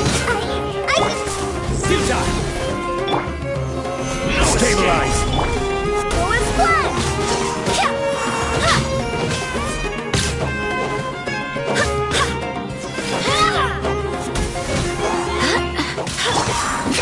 Surrender!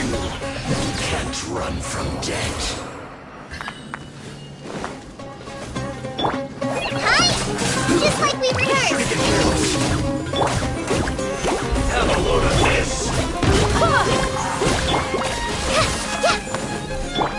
Nowhere to run! Your sins weigh upon your soul!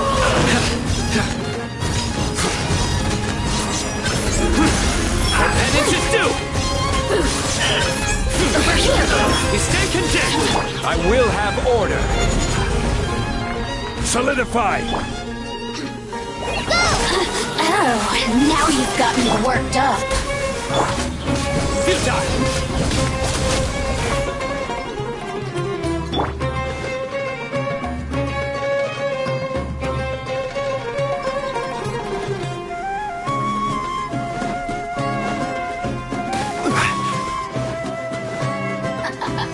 Stabilize!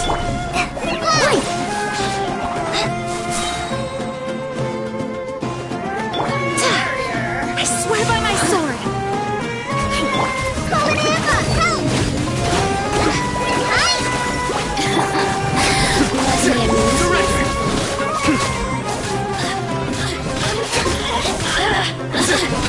Over here.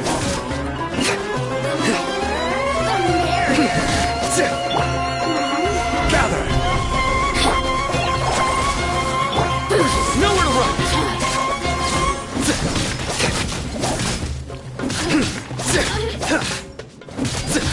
Futile! Through me, justice is served! Over here. The manage is due! Let me amuse myself. Blink.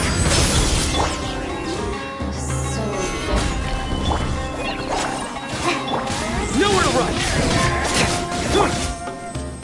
This is order! Let me amuse myself. Solidify! Go as one! Go! Blink. Just like we rehearsed! Oh, now you've got me worked up.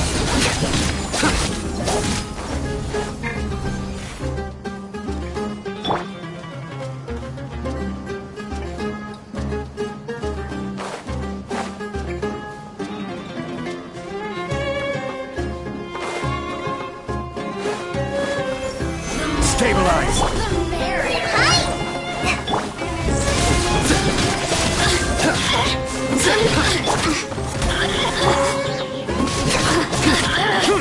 Over here! Your sins weigh upon your soul! Blink! Guilty! Look at me. Just once more.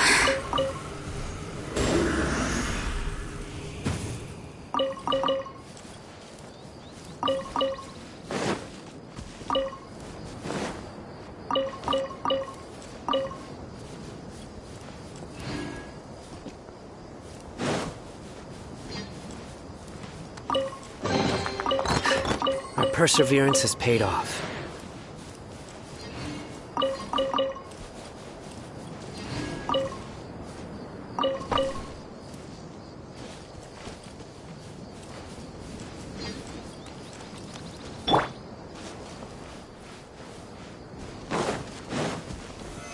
Solidify! Another test subject. Barbados, guide us.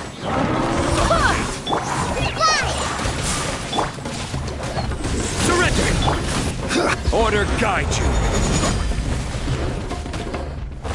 Gather! Help! Go! Nowhere to run! That was... The hunter becomes the hunted.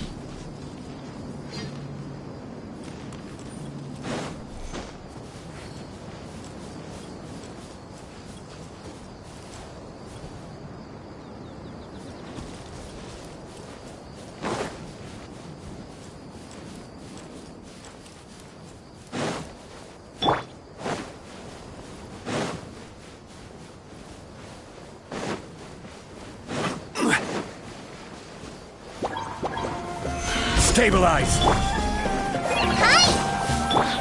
Futile!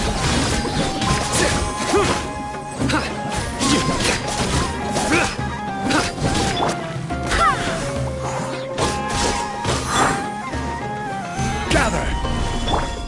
Surrender! Through me, justice is served!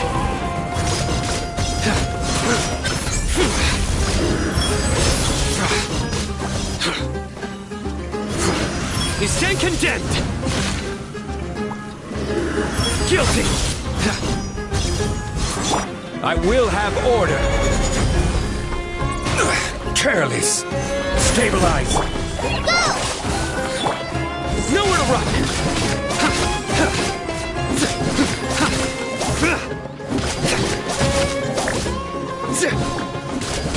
Surrender!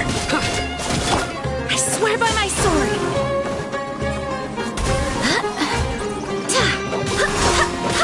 Practice off the side!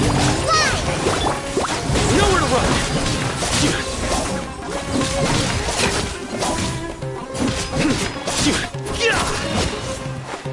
Surrender! Solidify!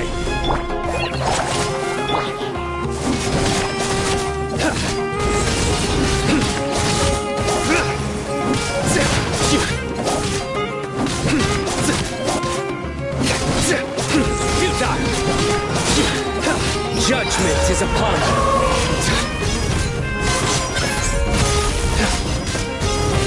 You stand condemned.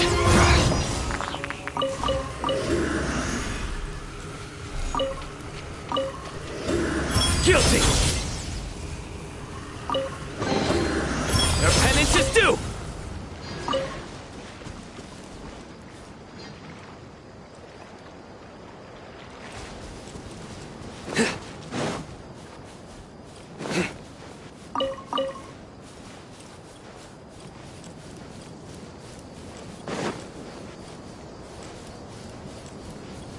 A familiar sight.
Luck can swing the...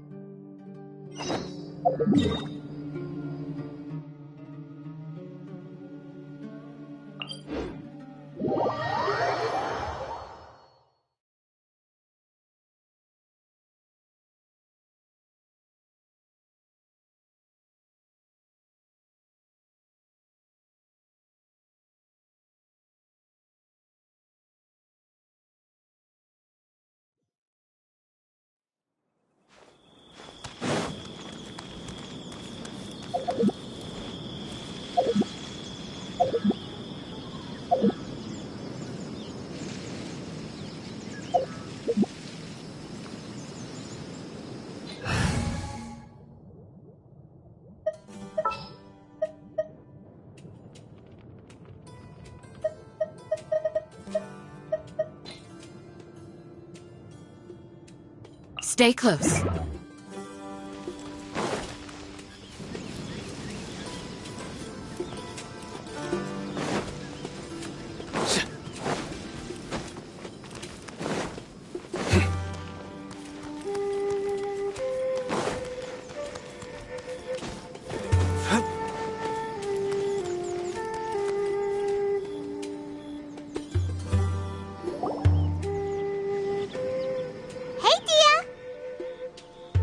Right on time.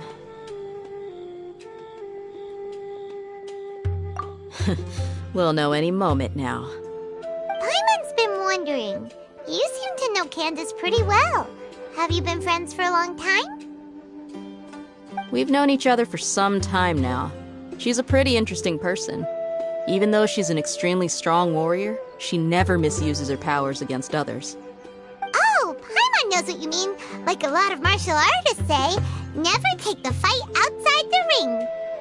Yep, I guess you can put it that way. It takes strong convictions to be as dedicated as she is, and shoulder that kind of responsibility. Us mercs, on the other hand, we pretty much live from one day to the next. Well, Paimon thinks you're great too. Really? Thanks for that.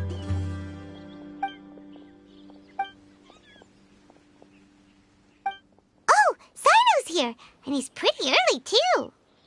Yes, I was here yesterday to help out a little. To help out? By doing what? Sharing some interrogation techniques. Oh, you mean you taught Candace some more persuasive methods? Right. Come on in, everyone. Come on, let's go inside.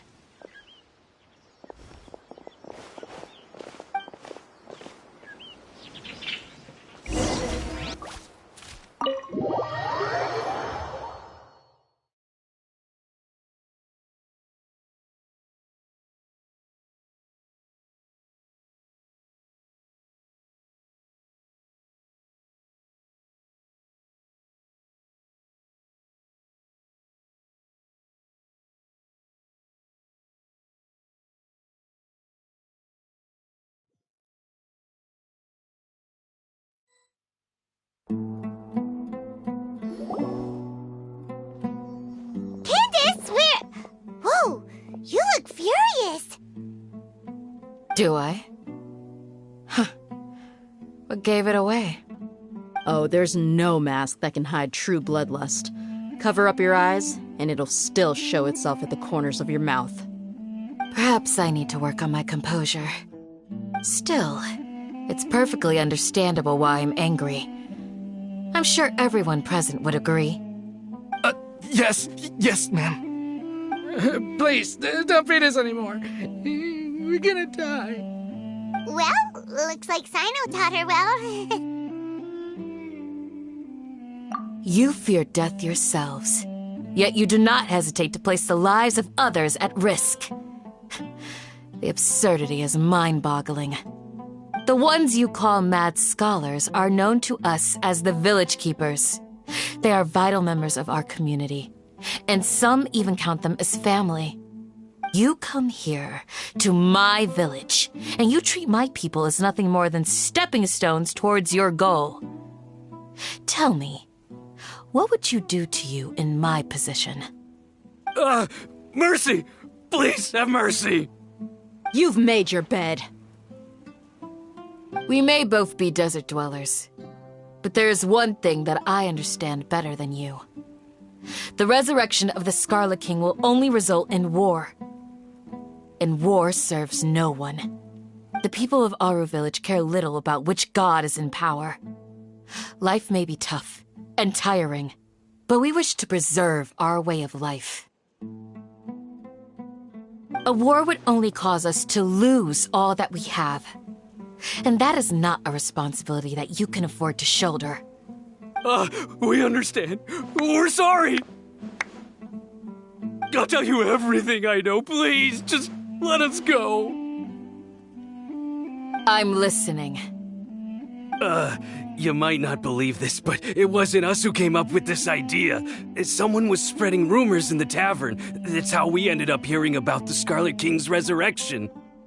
Some mystery man told us that mad scholars will make the perfect sacrifice to usher in the Scarlet King's resurrection. They give their lives, and we can get anything we wish for.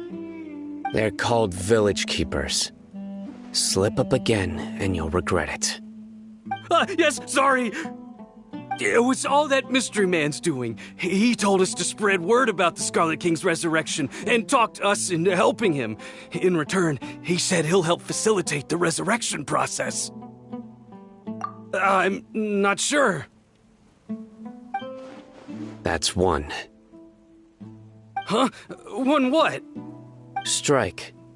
You get a total of 3. Then, you die by my hand. Wait, I'm telling the truth. We don't know anything. It was all him. 2. He got us to lure them out of their houses in the night with some kind of incense. We take them to a junction outside the village. Then the mystery guy takes them from there. You gotta believe me, please. I'm telling the truth, I swear. Just ask them if you don't believe me. That was indeed the truth. Traveler, go on.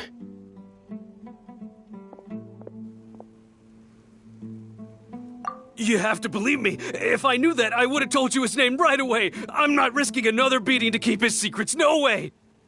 That guy, he wears a cloak, and he's always careful to cover his face.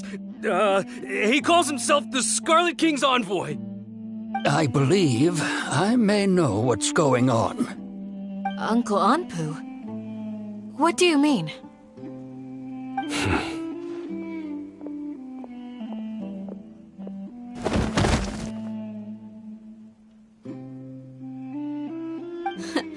Smooth. Okay, speak.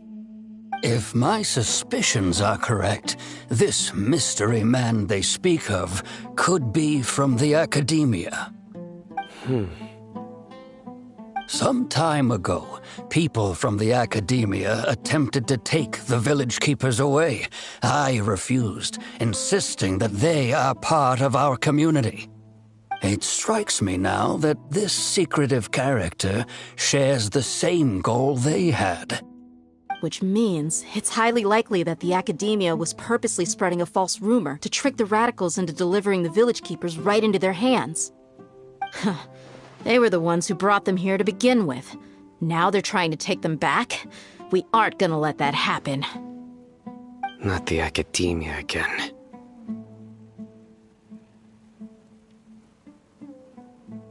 Just as I thought. But what could they want with the village keepers? People are nothing but tools in the eyes of the Academia. A change in their plans likely means they found another way to exploit the scholars. Regardless, our top priority now is locating the village keepers. You're right. Isak is still waiting for news on his grandpa. Time to go. Let's leave the village and try to track them down. Yes. Pack up and get ready to leave. You got it. Candace, I'll let you deal with the radicals. Leave everything outside the village to us. All right. Let's meet back here once everyone's ready.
Where did you come from? Well, as you can see, I am merely sitting here and reviewing what we have deduced thus far. You were gone for ages! And now you're suddenly sitting here musing to yourself? Where have you been anyway?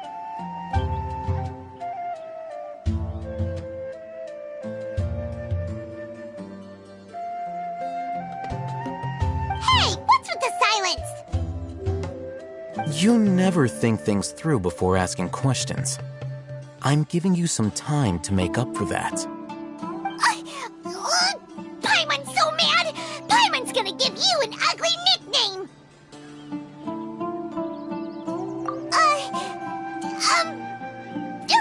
Never mind! Paimon's got nothing. There's just nothing super obvious to pick with this guy. It makes it so hard. Well, you've heard nothing to suggest I left this whole time. So clearly, I stayed in the village to investigate. Anyway, you plan to leave Aru village and keep searching for the truth of this matter, yes? Yep. We're not gonna find out anything more by staying here, so we thought that we might as well take the search elsewhere.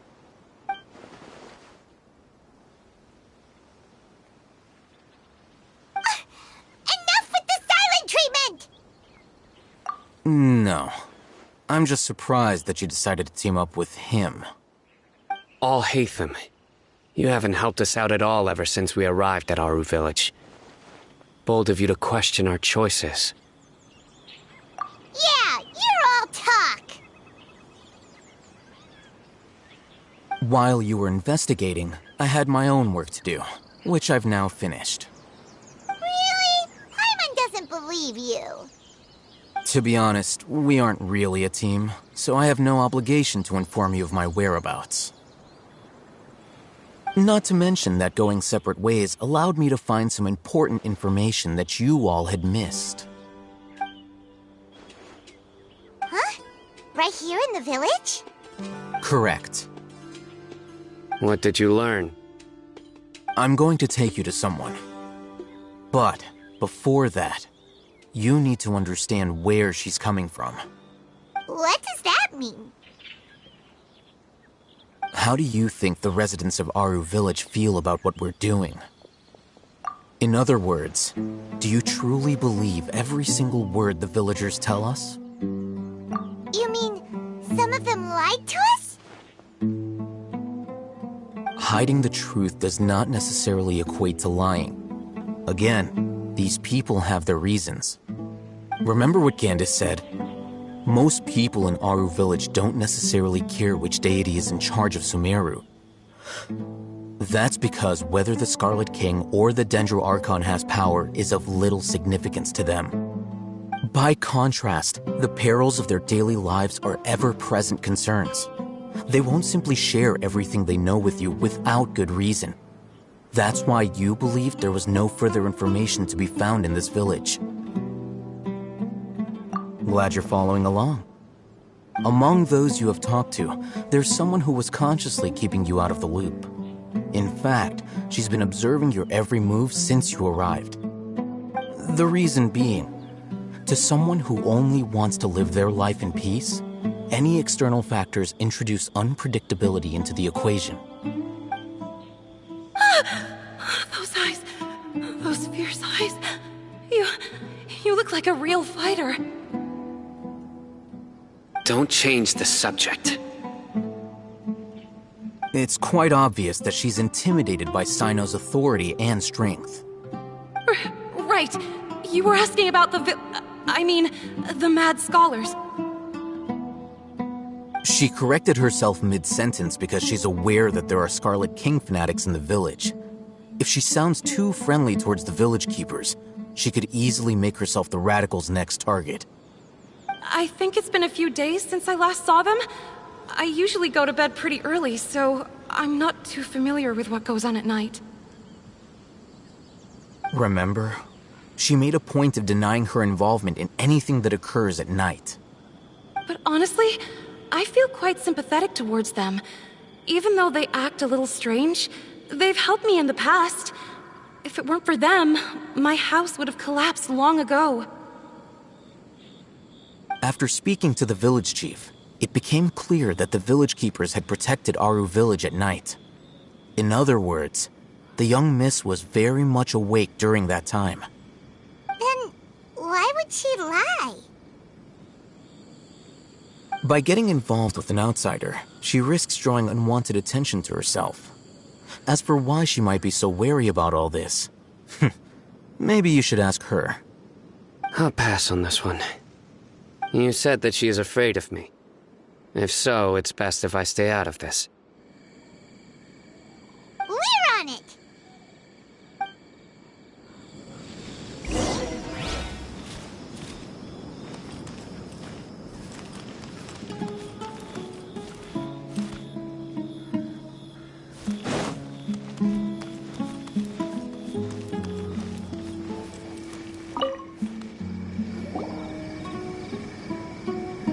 Miss Shawnee, as we discussed earlier, I've brought someone with me. Mr. Alhaitham, I'm aware of where you stand, but how can I make sure that your friends think the same as you? Huh? What do you mean? We need to clarify our stance or something? Go ahead and talk to her. You'll get the answers you want. Go on. Earn her trust. Is it really that simple? May I call you Traveler? Hi, Traveler. I want to ask you something. Do you think the resurrection of the Scarlet King can truly change Sumeru for the better? Why's that? That's very similar to what Miss Candace says. I know you two are friends. That's why I'm willing to talk to you, even though I do have some reservations. Before, I wouldn't even have the courage to ask something like this. Traveler, do you believe our lives will get better?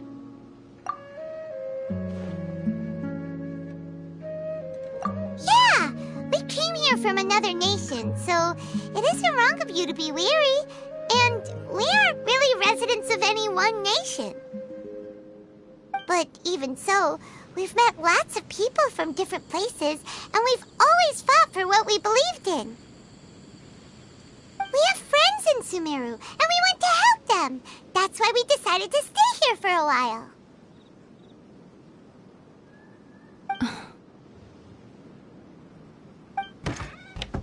I want to trust you.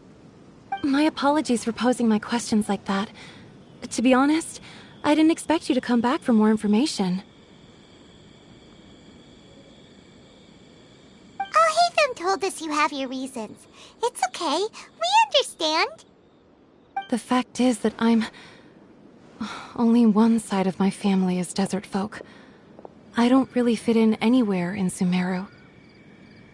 Some believe in the Dendro Archon, while others believe in the Scarlet King. I don't belong to either side, and neither side would want me. Speaking of which, the radicals mentioned that they despise traitors. Do they just think that anyone who's different from them is a traitor? Yeah. Some people can be so narrow-minded when it comes to bloodline and beliefs. It makes no difference what I say or how I behave. I'll always be suspected of having ulterior motives. Slowly, I just stopped talking to people. I pretended not to hear or see anything. All I want is to live my life in peace. And then it happened. The village keepers who had helped me disappeared with no explanation, and I didn't dare breathe a word about it to anyone. Until now. You can tell them. I'm sure he'll keep your secret. All right. I'll tell you what I told Al-Haytham. I actually have a sharper sense of hearing than most. Sometimes, I hear strange crying sounds in the night. There are ghosts? Perhaps. I'm not sure. It's faint, but it's definitely the sound of crying. It comes from far away in the distance, and always carries very raw emotion. It used to be louder and more frequent, but ever since you arrived in the village, it doesn't seem to happen as often, and when it does, it's much quieter. I have to focus really hard to make it out. I confirmed this with the guards on night duty. They also have someone with a good ear, and he's heard similar sounds at night. But because we're in the middle of a desert, you would rather believe that they are the cries of beasts than ghosts. There's really nothing around these parts, except for an old hospital not far from the village. I think they used to use it for treating Elazar, but it's been abandoned for years. Yeah, let's go!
The place? It's in terrible shape. And there's sand monsters! Watch out!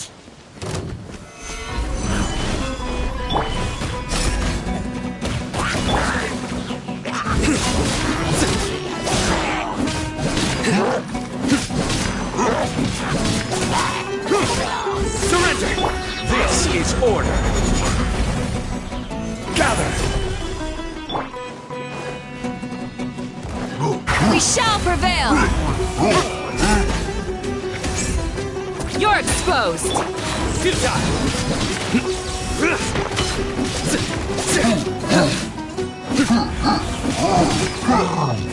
Nowhere to run!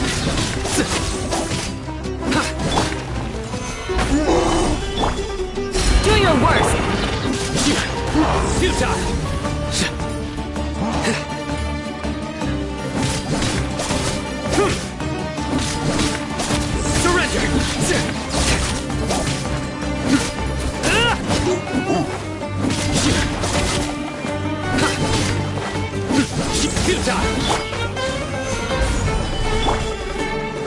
Your sins weigh upon your soul.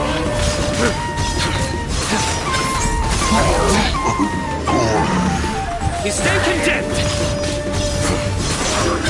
Guilty.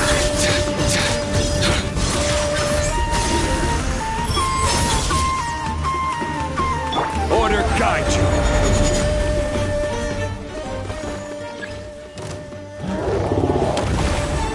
Stabilize! Wind, hear me! Flee! Nowhere to run!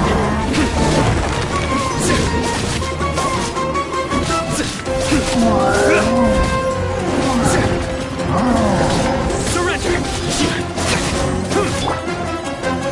Solidify! Nowhere to run! Yield! Hear my prayer!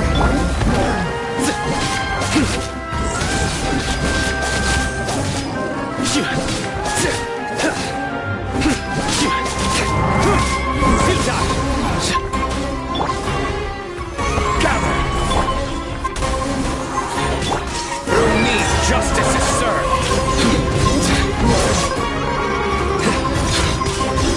Their penance is due!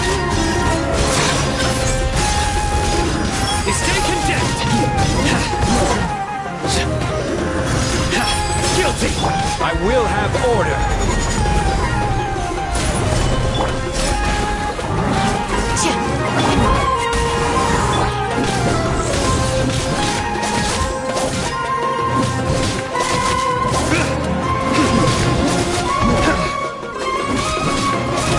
Nowhere to run!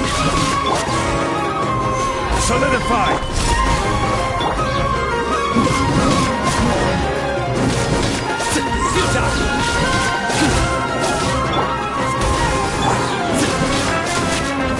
Barbados! Goodness! Surrender! Pin them down! Your sins weigh upon your soul!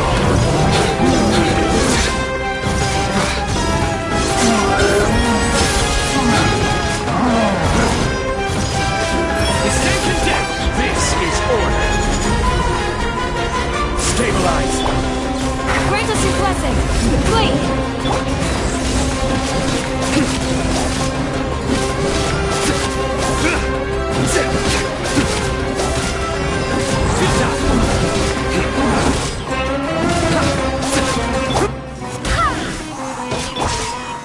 Solidify! Yield! Nowhere to run!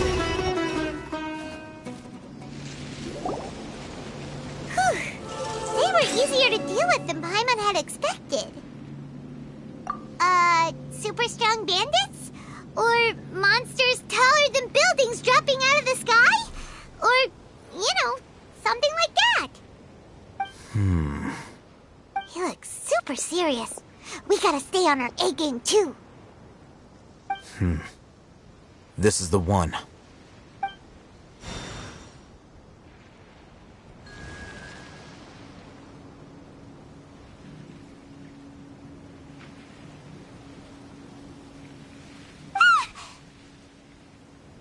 Let's go in and take a look.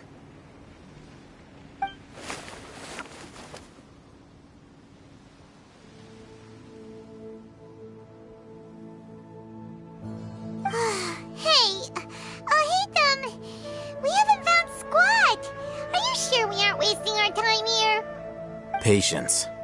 Shawnee says she only hears the crying at night. We have time to burn. Until then, I'm taking a break. And just like that, he sits down. Wait, he even brought a book to read? What are you reading? Let Paimon see!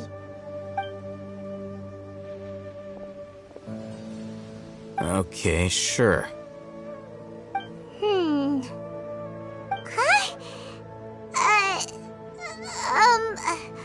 The natural position, which is the positional propensity of an entity in natural motion in contrast with an object in forced motion? Huh?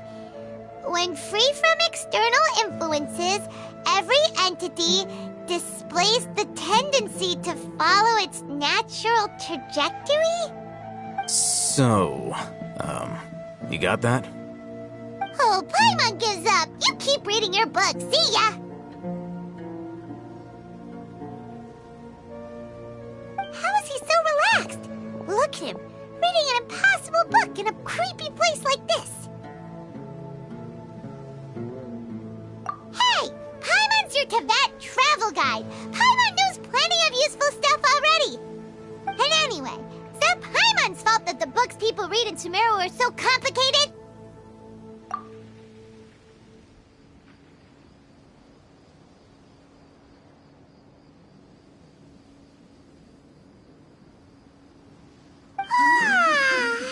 Paimon's getting so sleepy.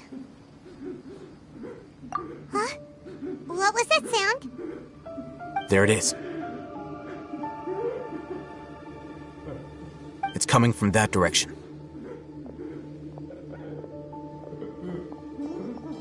Is the sound coming from here? Huh. Paimon's not seeing anything.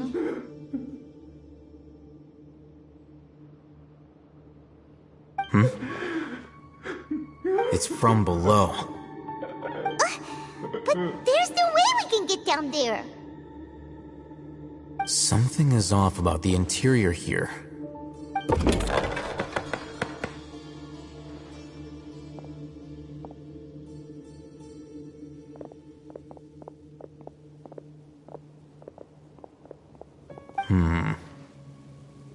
As I thought, there's a hidden structure. Wow. It's like they tucked another hospital into this one. Oh, it looks like there are other mechanisms around here. Let's keep exploring.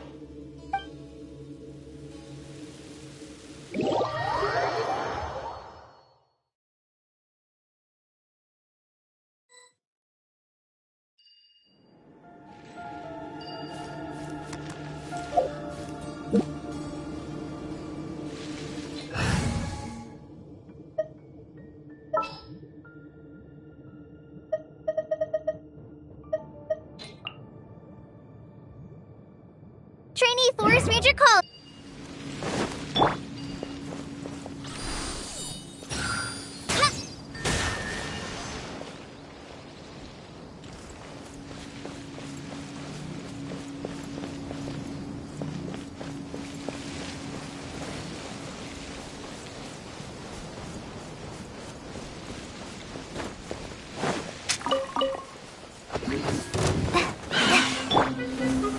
Gather!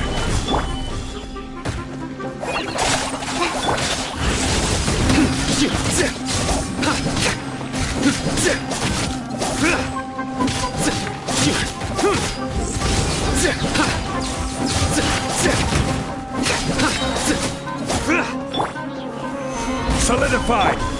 Judgment is upon you.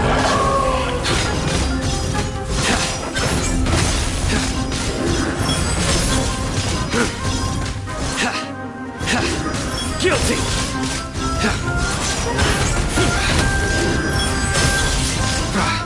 I will have order!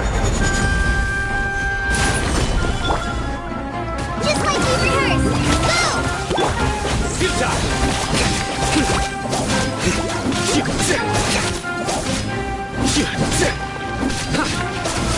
Nowhere to run!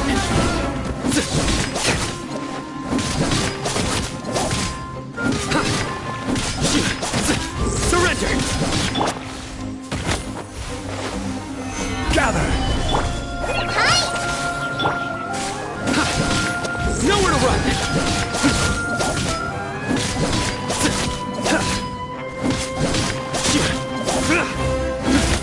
Surrender! Go as one!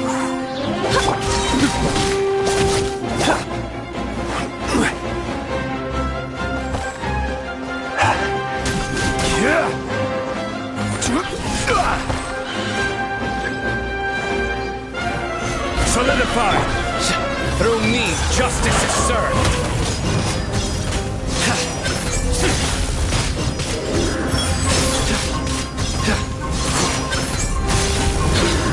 They stand condemned! Their penance is due! Wind, hear me! This is order!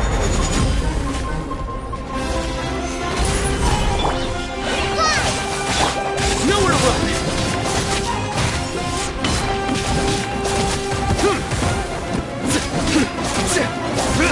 Surrender!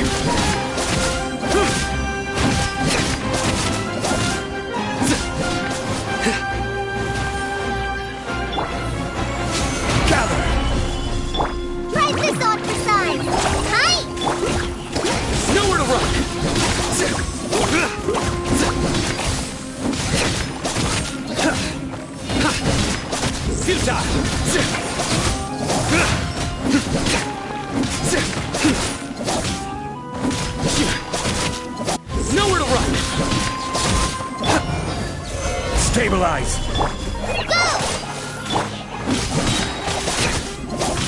Surrender!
Your sins weigh upon your soul. You stand condemned. Guilty. Your penance is due. Guilty.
Look!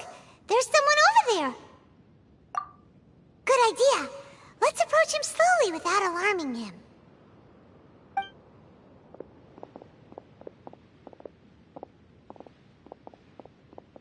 Wait.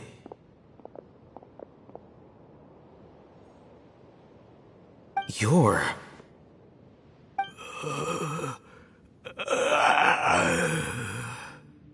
He can't speak, and his eyes are unfocused. But he looks too young to be anyone's grandfather. Also, why is he the only one here? Didn't expect to see him here. You know him? He's Razak, a senior of mine at the Academia. He's a scholar too? Is he the kind that holes up in a forest and mumbles stuff about training? No. And that's the problem. Razak was never involved in any of those things. He never trained in the forest, let alone reach Satyavada life. Leaving that question aside for the moment, him being here alone means that we might be too late. Looks like they've already taken everyone away. For whatever reason, they left Razak here. Perhaps they simply didn't have time to come back for him. There are drag marks on the ground. They're clearer by the doorway. Someone was forcefully drawing a cart that was loaded with something heavy. Loaded with people? That is one possibility. It looks like they were in a hurry, as if they were afraid of being caught. In their haste, they failed to notice Razak hiding in a corner.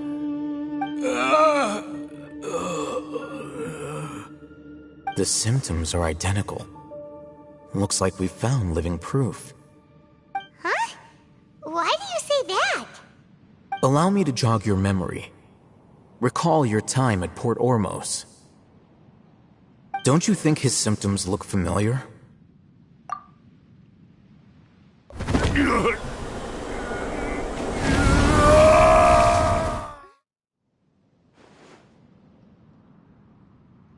Oh, now that you mention it, they're acting the same way. Correct. The Academia is behind all of this. It isn't difficult to deduce their rationale. First, the Academia spread a false rumor of the Scarlet King's resurrection, emphasizing the role of the village keepers, the mad scholars who were exiled to Aru village. These rumors were all the persuasion that the radicals needed, and those based in Aru village leapt into action. Unbeknownst to them, of course, through rounding up the scholars, they were actually helping the Academia. As well as being able to exploit the radicals for their own ends, this scheme has one further advantage to the Academia. All the risks and responsibilities are offloaded onto the Scarlet King's followers. Life for the Desert Dwellers has been brutal ever since the Scarlet King's death all those years ago. Beneath the surface, feelings of desperation are widespread. Many would give everything they have for the prospect of something better. Anyone looking to exploit that for their own ends simply needs to make a few empty promises. Even if complications arise, people will see that those involved are all followers of the Scarlet King and look for no further explanation than differences of belief. A deep-seated mistrust of the desert and everyone in it by the rest of Sumeru will make sure of that. The notion of an Academia plot wouldn't even cross their minds. It may seem like a simple strategy, but it is able to work wonders under Sumeru's current circumstances. Oh, that makes a lot of sense.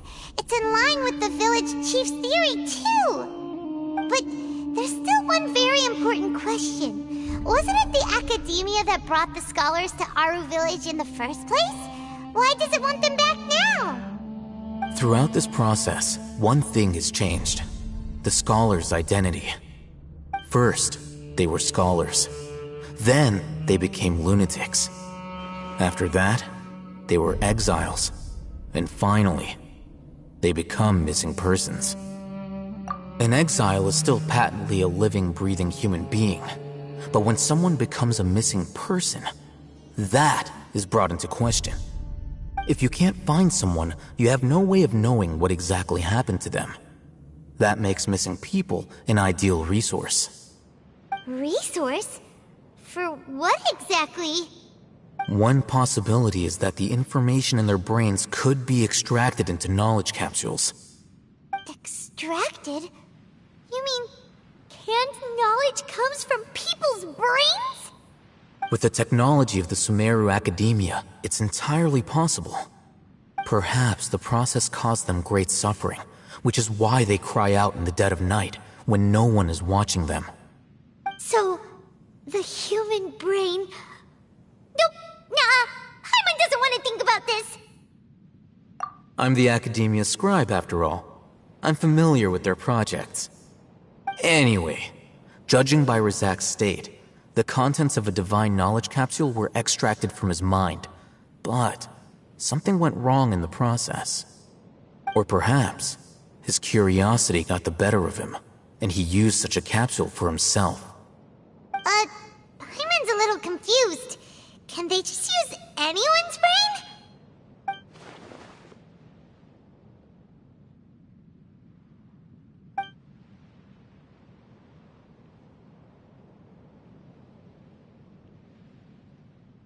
The look on your face tells me you've realized the answer.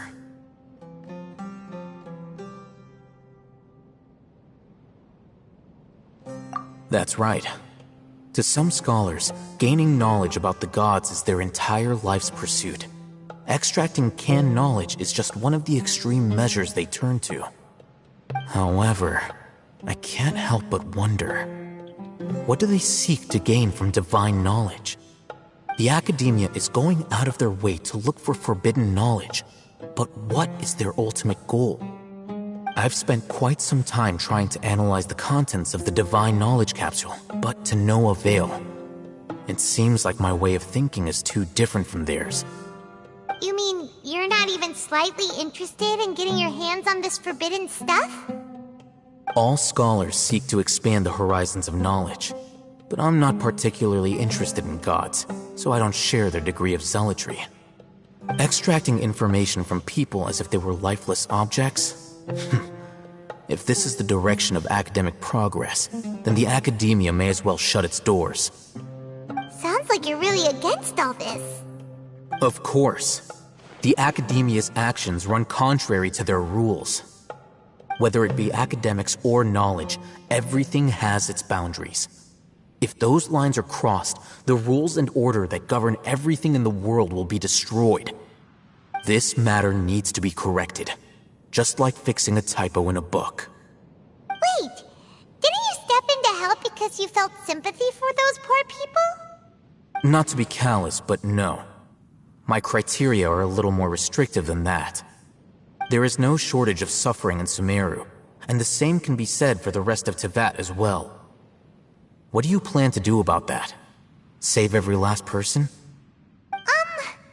Probably not. Paimon's not sure. You can say that. Simply put, I don't blindly place my faith into strength or heroism. I do what I want.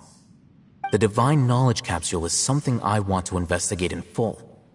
That doesn't mean I'm willing to take action for the sake of a few strangers.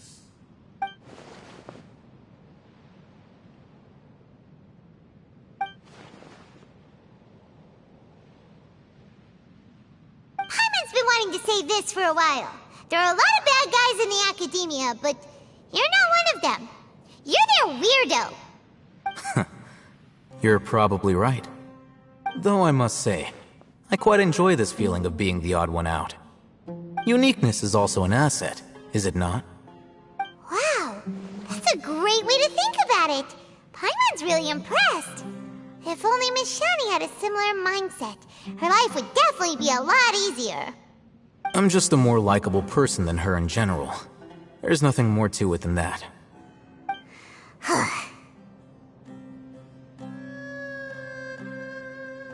He won't last long if we leave him here. Let's take him with us. We'll work out our next step after we return to Aru village.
You must be tired.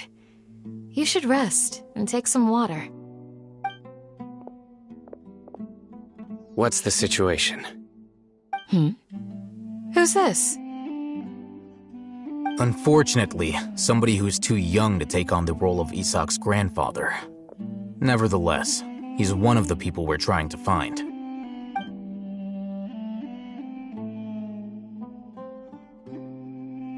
So, at one point in time, the abandoned Elazar Hospital served as the Academia's site for extracting divine cant knowledge. Yep, pretty much. Their plan must have been implemented at some point before we arrived at Aru Village, since divine cant knowledge has been in circulation for a while now. Yet, they fled once we were headed to the village, almost as if they knew we were on their trail. Why is that? Yeah, why is that?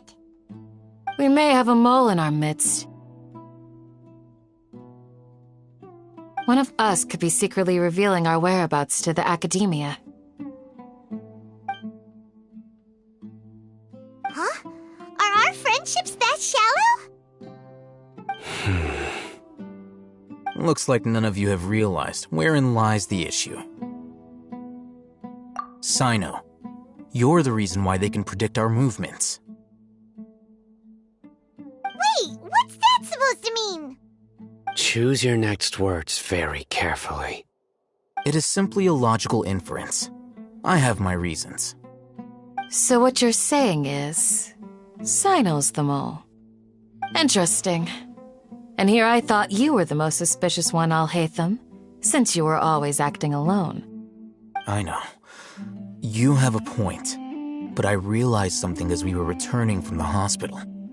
Sino isn't like any of us. What are you trying to say? Do you still remember who you are, General Mahamatra? As a Matra, you are no doubt privy to certain kinds of information. Before you can take action against someone, you are required to have all the facts available, including the less than savory details. Simply put, the Academia has traditionally allowed you access to a wealth of sensitive information. Knowing their modus operandi, wouldn't you expect them to take precautions against you? If you want to raise a vicious wolf, you need to make sure that you can avoid its bite. The Academia is monitoring me? It's not that simple. The Academia has eyes all over Sumeru, but they have a special protocol for dealing with you. Every so often comes a Nyagarbaha Day. On this day, the Academia enters new information into the Akasha through knowledge capsules. I remember seeing a thick notebook next to the control panel once. Its contents were all about the General Mahamatra, his activities throughout the day, preferred methods of enacting judgment, everything. You're saying that the Academia entered my information into the Akasha too? But what's the point in doing that?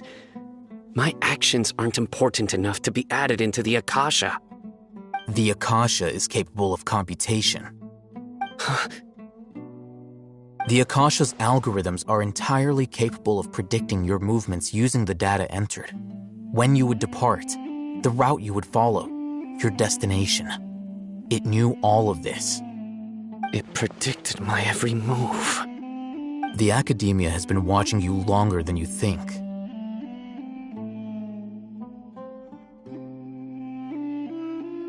So that's how it is.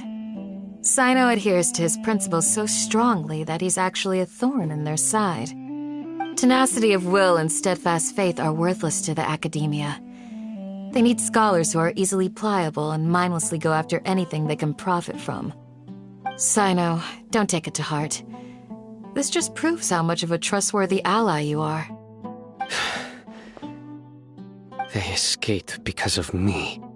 Don't blame yourself. It's not like any of us would have known.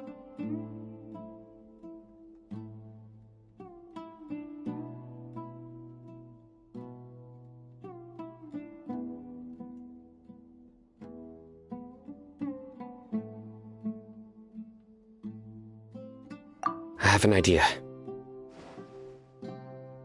If they predicted my movements, then I might be able to guess where they went. Whoa, you bounced back fast. There is always an opportunity for safety after danger passes. Oh, so that's how it is! Paimon gets it now! If the Academia is trying to avoid Sino, then the safest place would be...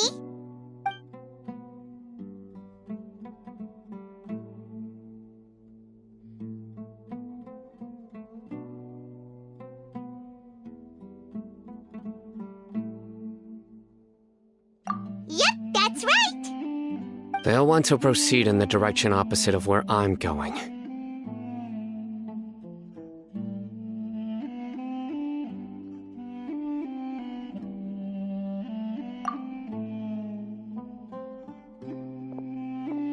I must go. There's also something I want to investigate. Let's go, guys! After him! Please, wait! I want to go too! You want to go too? If so, you have to promise you'll stay safe. I want to find Grandpa. I promise I'll be careful and not cause any trouble. Everyone, I leave him in your hands.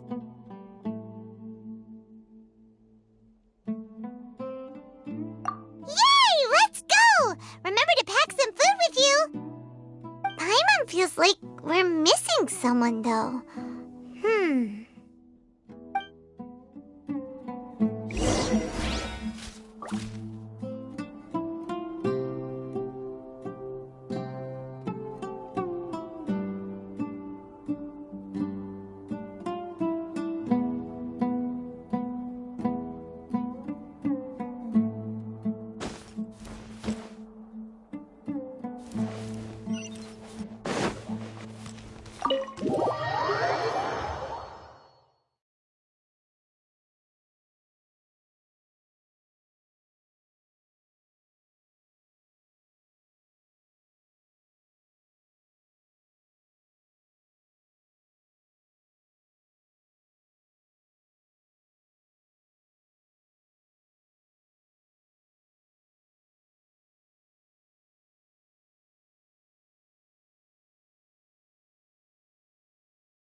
A familiar sight.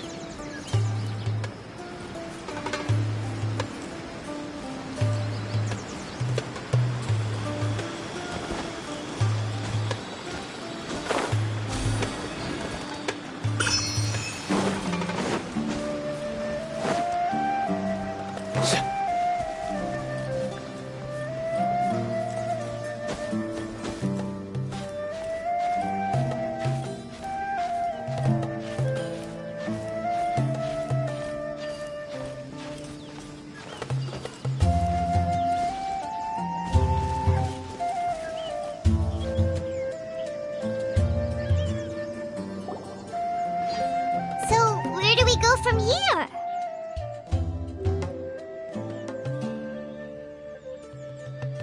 Yes.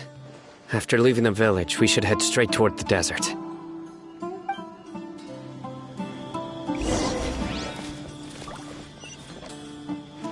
I know the desert like the back of my hand. Is that because you play here a lot? Yep. One time, Grandpa almost got lost in the desert, but I was the one who brought him back.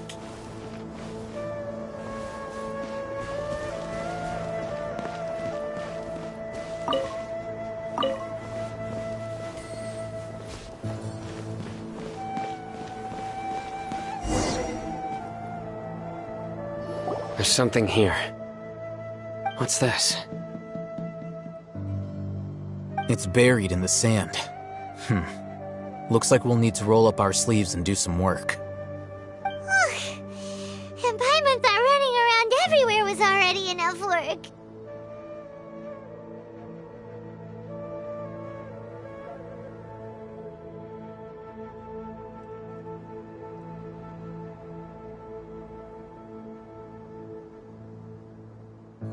Okay. So, we have to dig it out?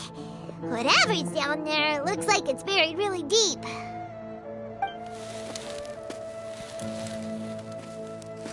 These are likely fragments of an Academia-developed device, something akin to a headset.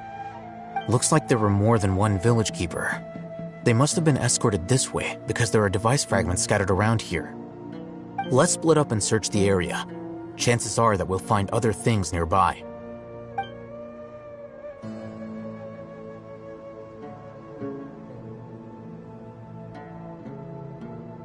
Is this what we're searching for? It looks kind of scary. This is definitely a device used to extract divine knowledge. How did it end up buried in the sand? That can't have been part of the plan. They must have been attacked along the way. Wait, what? Grandpa, I hope you're okay. Don't worry, your grandpa's gonna be fine. Razak didn't display any signs of starvation or dehydration, which means that they left fairly recently. We should be able to catch up. One more thing. Given that the device had been entirely covered by sand, I believe the attack must have happened prior to the sandstorm.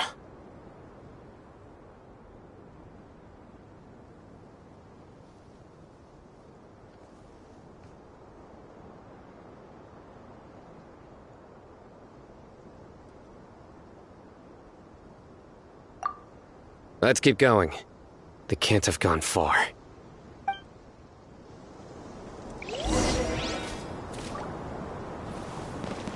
Ugh, but running on sand is so tiring. But you're flying, aren't you, Paimon? Is flying over sand tiring too?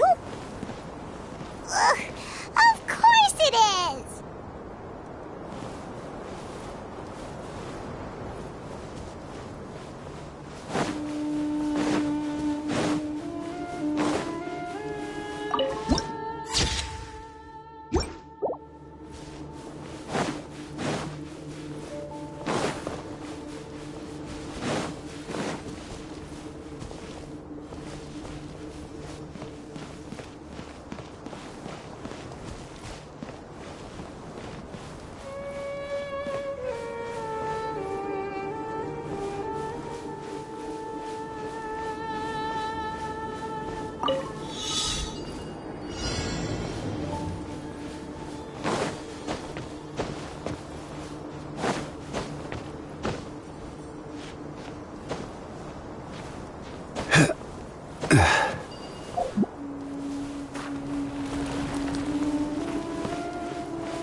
Unsolicited, and all the more valuable for it.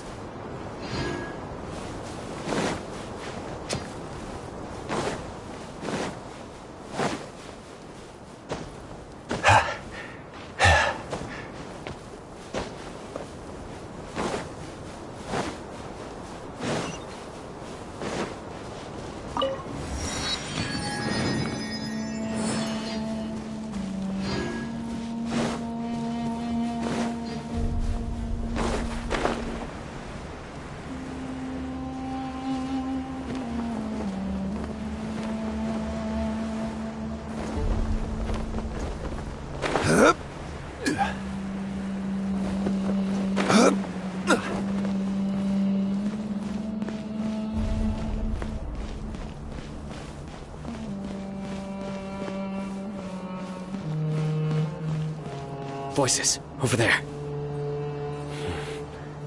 It sounds like an argument. Whoa, you have really good ears.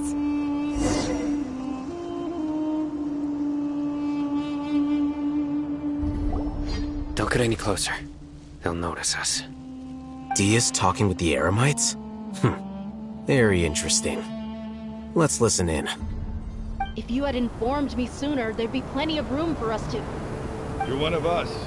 We would never lie. Scholars. You don't know as much as I do. Need me to...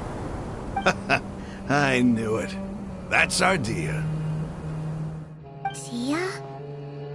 Why would you... Dia! Hey, what are you doing? Huh? Didn't you say you'd help me find Grandpa? Why are you on their side? Well, look who's here. Ain't that something? This complicates things. You've betrayed Aru village? So, this is the great General Mahamatra. Dear, you'd be better off as my assistant than hanging around with this motley crew. Seen for yourself. I have the means and methods, and my ideals are far more admirable than theirs. I'm not the type that's easily swayed, Raman. You of all people should know that. Wait, what's going on, Dia?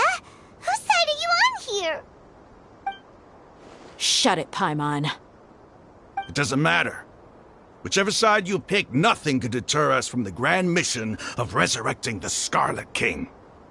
Once our Lord of Old returns to this land, we will have a new beginning. Face the facts, Raman. It's not gonna happen. You should understand that more than anyone. Have all your years as a merc taught you nothing about placing hopes in a ruler? I'm a desert dweller and a proud follower of the Scarlet King. Whether I live by the edge of the sword or in peaceful comfort, my soul will always carry this conviction. It's not too late yet. The village mad scholars aren't gonna bring the Scarlet King back to life. You don't understand, my dear lady. Pursuing our faith is our purpose in life. Even if the chance of success is 1 in a million, we must be willing to give everything we have. Even if it'll expose you to the academia? Even if they end up disbanding the Eremites? Your Eremites, which you've worked so hard for all these years? Yes. We've waited a long time for this day to come. The sun and the moon no longer shine here. All you see now is cracks in this desiccated land. But fate has finally dealt me a hand to play against the academia. With these scholars in our custody, we'll stomp the academia's forces and fight our way beyond the wall of Samiel. Ridiculous. Think about it. The academia controls the entirety of Sumeru. Your powers are negligible in comparison. If you still don't believe me, then try asking these 2 men. They're also against the academia, but neither of them are as arrogant as you are. They look more like pawns of the Academia to me. Why would I listen to anything the people of Greater Lord Rukkhadevada have to say? Filthy traitors. Your god abandoned all honor and betrayed the Scarlet King. We desert dwellers will never trust the likes of you. It's impossible to communicate with someone so hostile. Perhaps we should. Do you really believe that by kidnapping the scholars, you'll be able to negotiate with the Academia? These people have no value as bargaining chips, but I could be persuaded to take their place as your next hostage. These scholars were exiled from the Academia. I, on the other hand, am their current scribe, and will be a much greater asset to you. Wait, you can't be serious. So, you want to trade places with the hostages, do you? Precisely. Any wise person would gladly accept my offer. What are you thinking? What if they decide to kill you instead? Well, that would be bad luck for me. However, I'd get the chance to observe the scholars, perhaps even find out the truth. Think you can talk me over with that confident look of yours? I'm not trying to persuade you. I'm using this as a means of joining forces against the Academia. You are the scribe. What do you have against the Academia? Not all desert dwellers believe in the Scarlet King, and the same applies to the Academia. Why must all knowledge seekers approve of the Academia's way of doing things? You Academia scum! Every last one of you is nothing but a hypocrite, just like everyone else on the other side of that wall. I've made myself clear enough. I won't listen to another word from the Dendro Archon's people. Not so fast. I'll hate them. Do you stand by everything you just said? I never make empty promises. You know you're making a dangerous decision, right? I do. Good. Raman, hear me out. These people are my friends. Maybe you can't take the followers of the Dendro Archon at their word, but what about me? Do you trust me? We've known each other for years. Of course I do. In that case, I'm willing to vouch for their honesty with my right arm. Come on, Raman, don't be a coward. If you're serious about taking on the Academia, you need to steel yourself. You can't be afraid. An arm from the Flame Mane. You've piqued my interest. But what if you refuse to oblige? What should I do then? No one's a fool here, Dia. We're mercs. And mercs don't tend to live long unless they have their wits about them. You're not wrong, but this is different. I promised my friends that we'd bring back the village keepers together. Let's do it right here, then. Give me your right arm as proof of your resolve. Don't listen to him! He's not even trying to negotiate! He just wants to make things more difficult! That's fine. Are you crazy? We came here to save lives. One arm for that many people is still a pretty good deal, if you ask me. Raman, I'm holding up my end of the deal here. You'd better not let me down. Sure. Go ahead and cut off her right arm.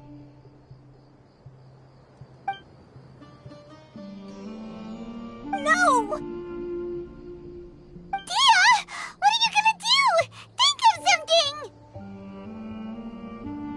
You don't have to go this far. That's not for you to decide. Do it! Dia!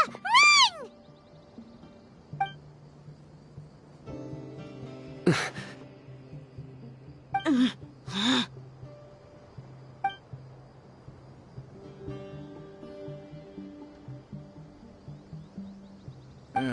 Stop!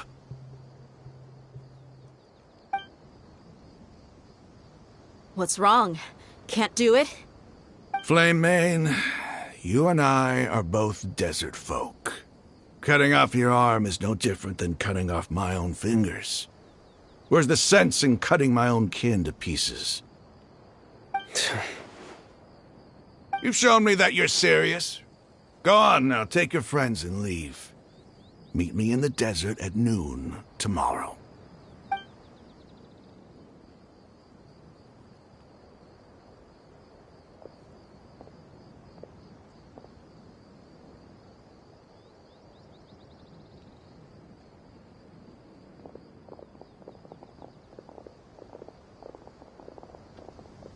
Phew. I was really counting on him not going through with it. Dia! That was crazy! Have you all lost your minds? What if he'd actually cut your arm off? Then I'd just have to hold my claymore with my left arm. Okay, I'm sorry. But sometimes when you're out on a limb, you gotta double down to seal the deal, you know? Don't ever make a promise like that again. I can deal with the likes of them. If it came down to it, you would not lose to them either. I don't doubt it, Sino. But this is about more than me and them. There's a lot more where they came from. Even if we got rid of one bunch of radicals, there are others out there. Wiping them out would do more harm than good. As you wish. I'm sorry, Dia. I should have stayed put and listened. I should have trusted you. It's okay. I promised you I'd help find your grandpa, so I'll do whatever it takes. Whatever it takes? You just might be scholar material. Huh? Are you serious? The Eremites once said that I was a lunatic. Perhaps a little madness is essential to be successful in research. Why does it feel like he's using his praise for me as an excuse to brag about himself?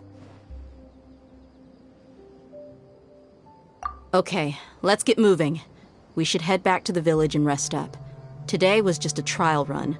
Noon tomorrow is gonna be the hard part.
One man's stone is another man's gem.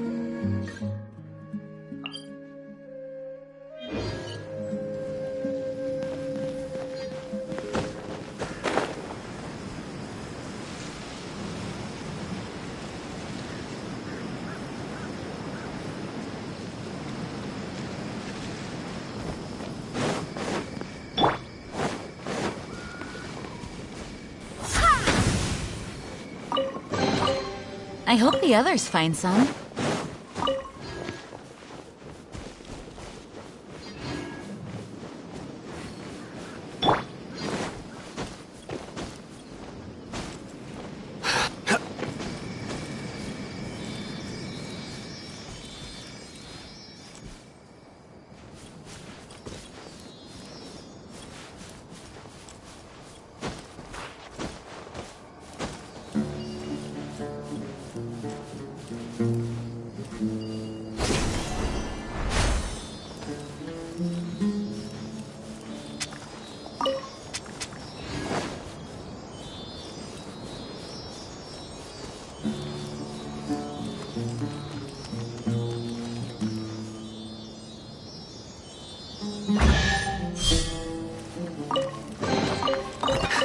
Our perseverance has paid off.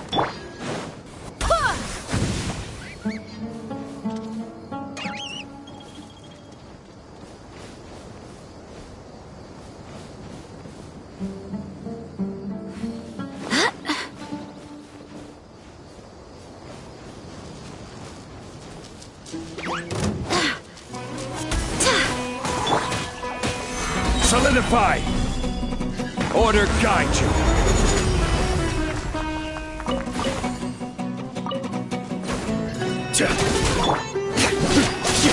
Nowhere to run!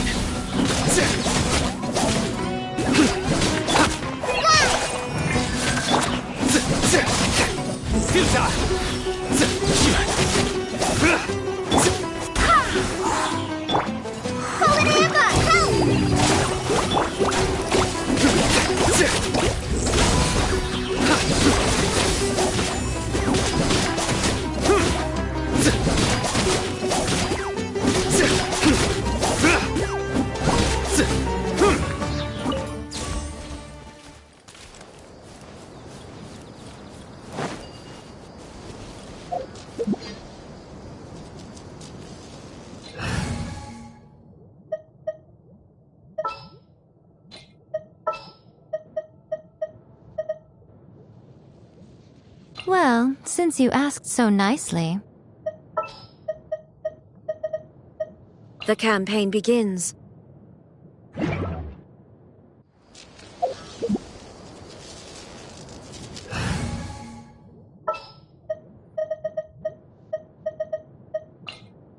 Outrider Amber, reporting.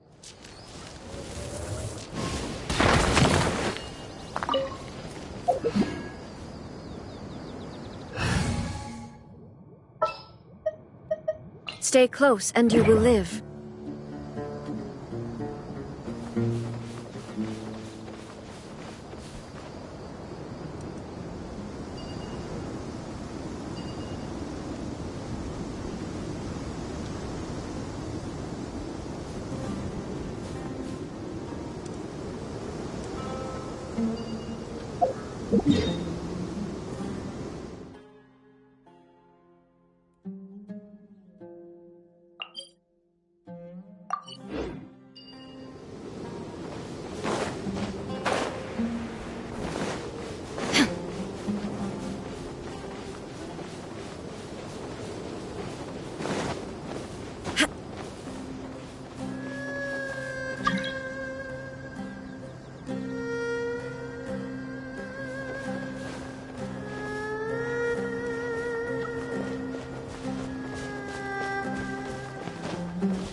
Illusion shattered! Right now, emerge. Torn to oblivion!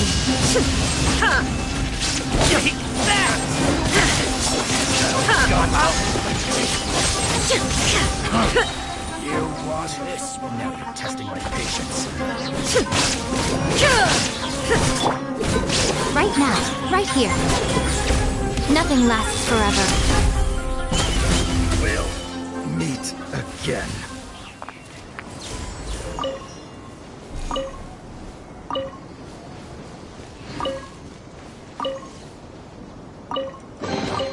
Well, what do we have here?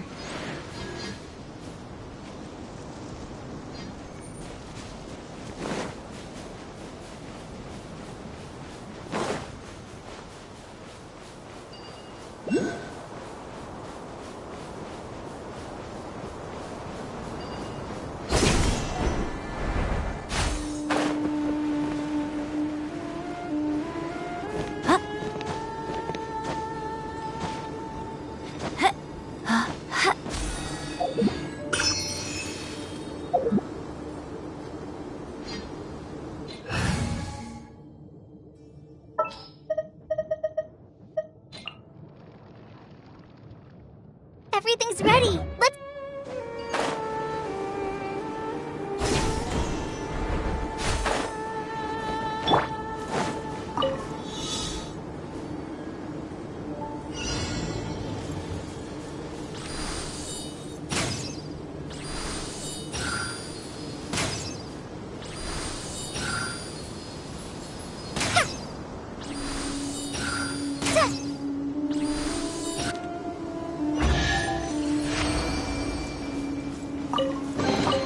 Wow.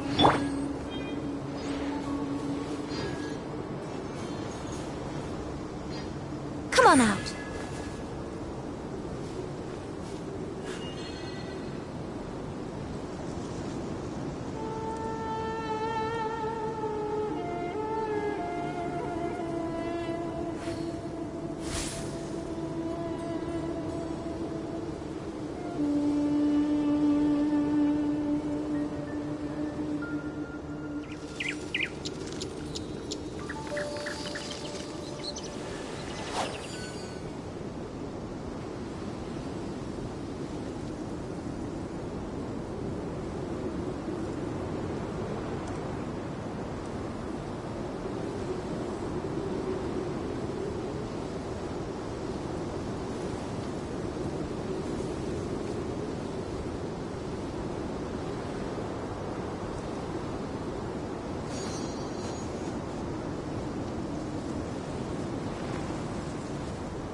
Go on, open it up. I will have order. Emerge, right here, emerge. I swear by my sword!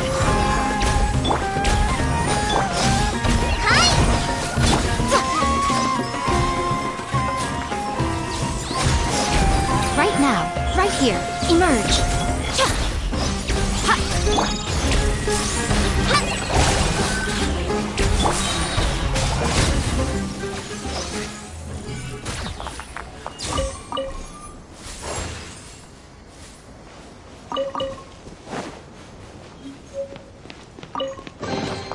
Well, what do we have here?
Right here, right now, right here. Just like we rehearsed! Fly!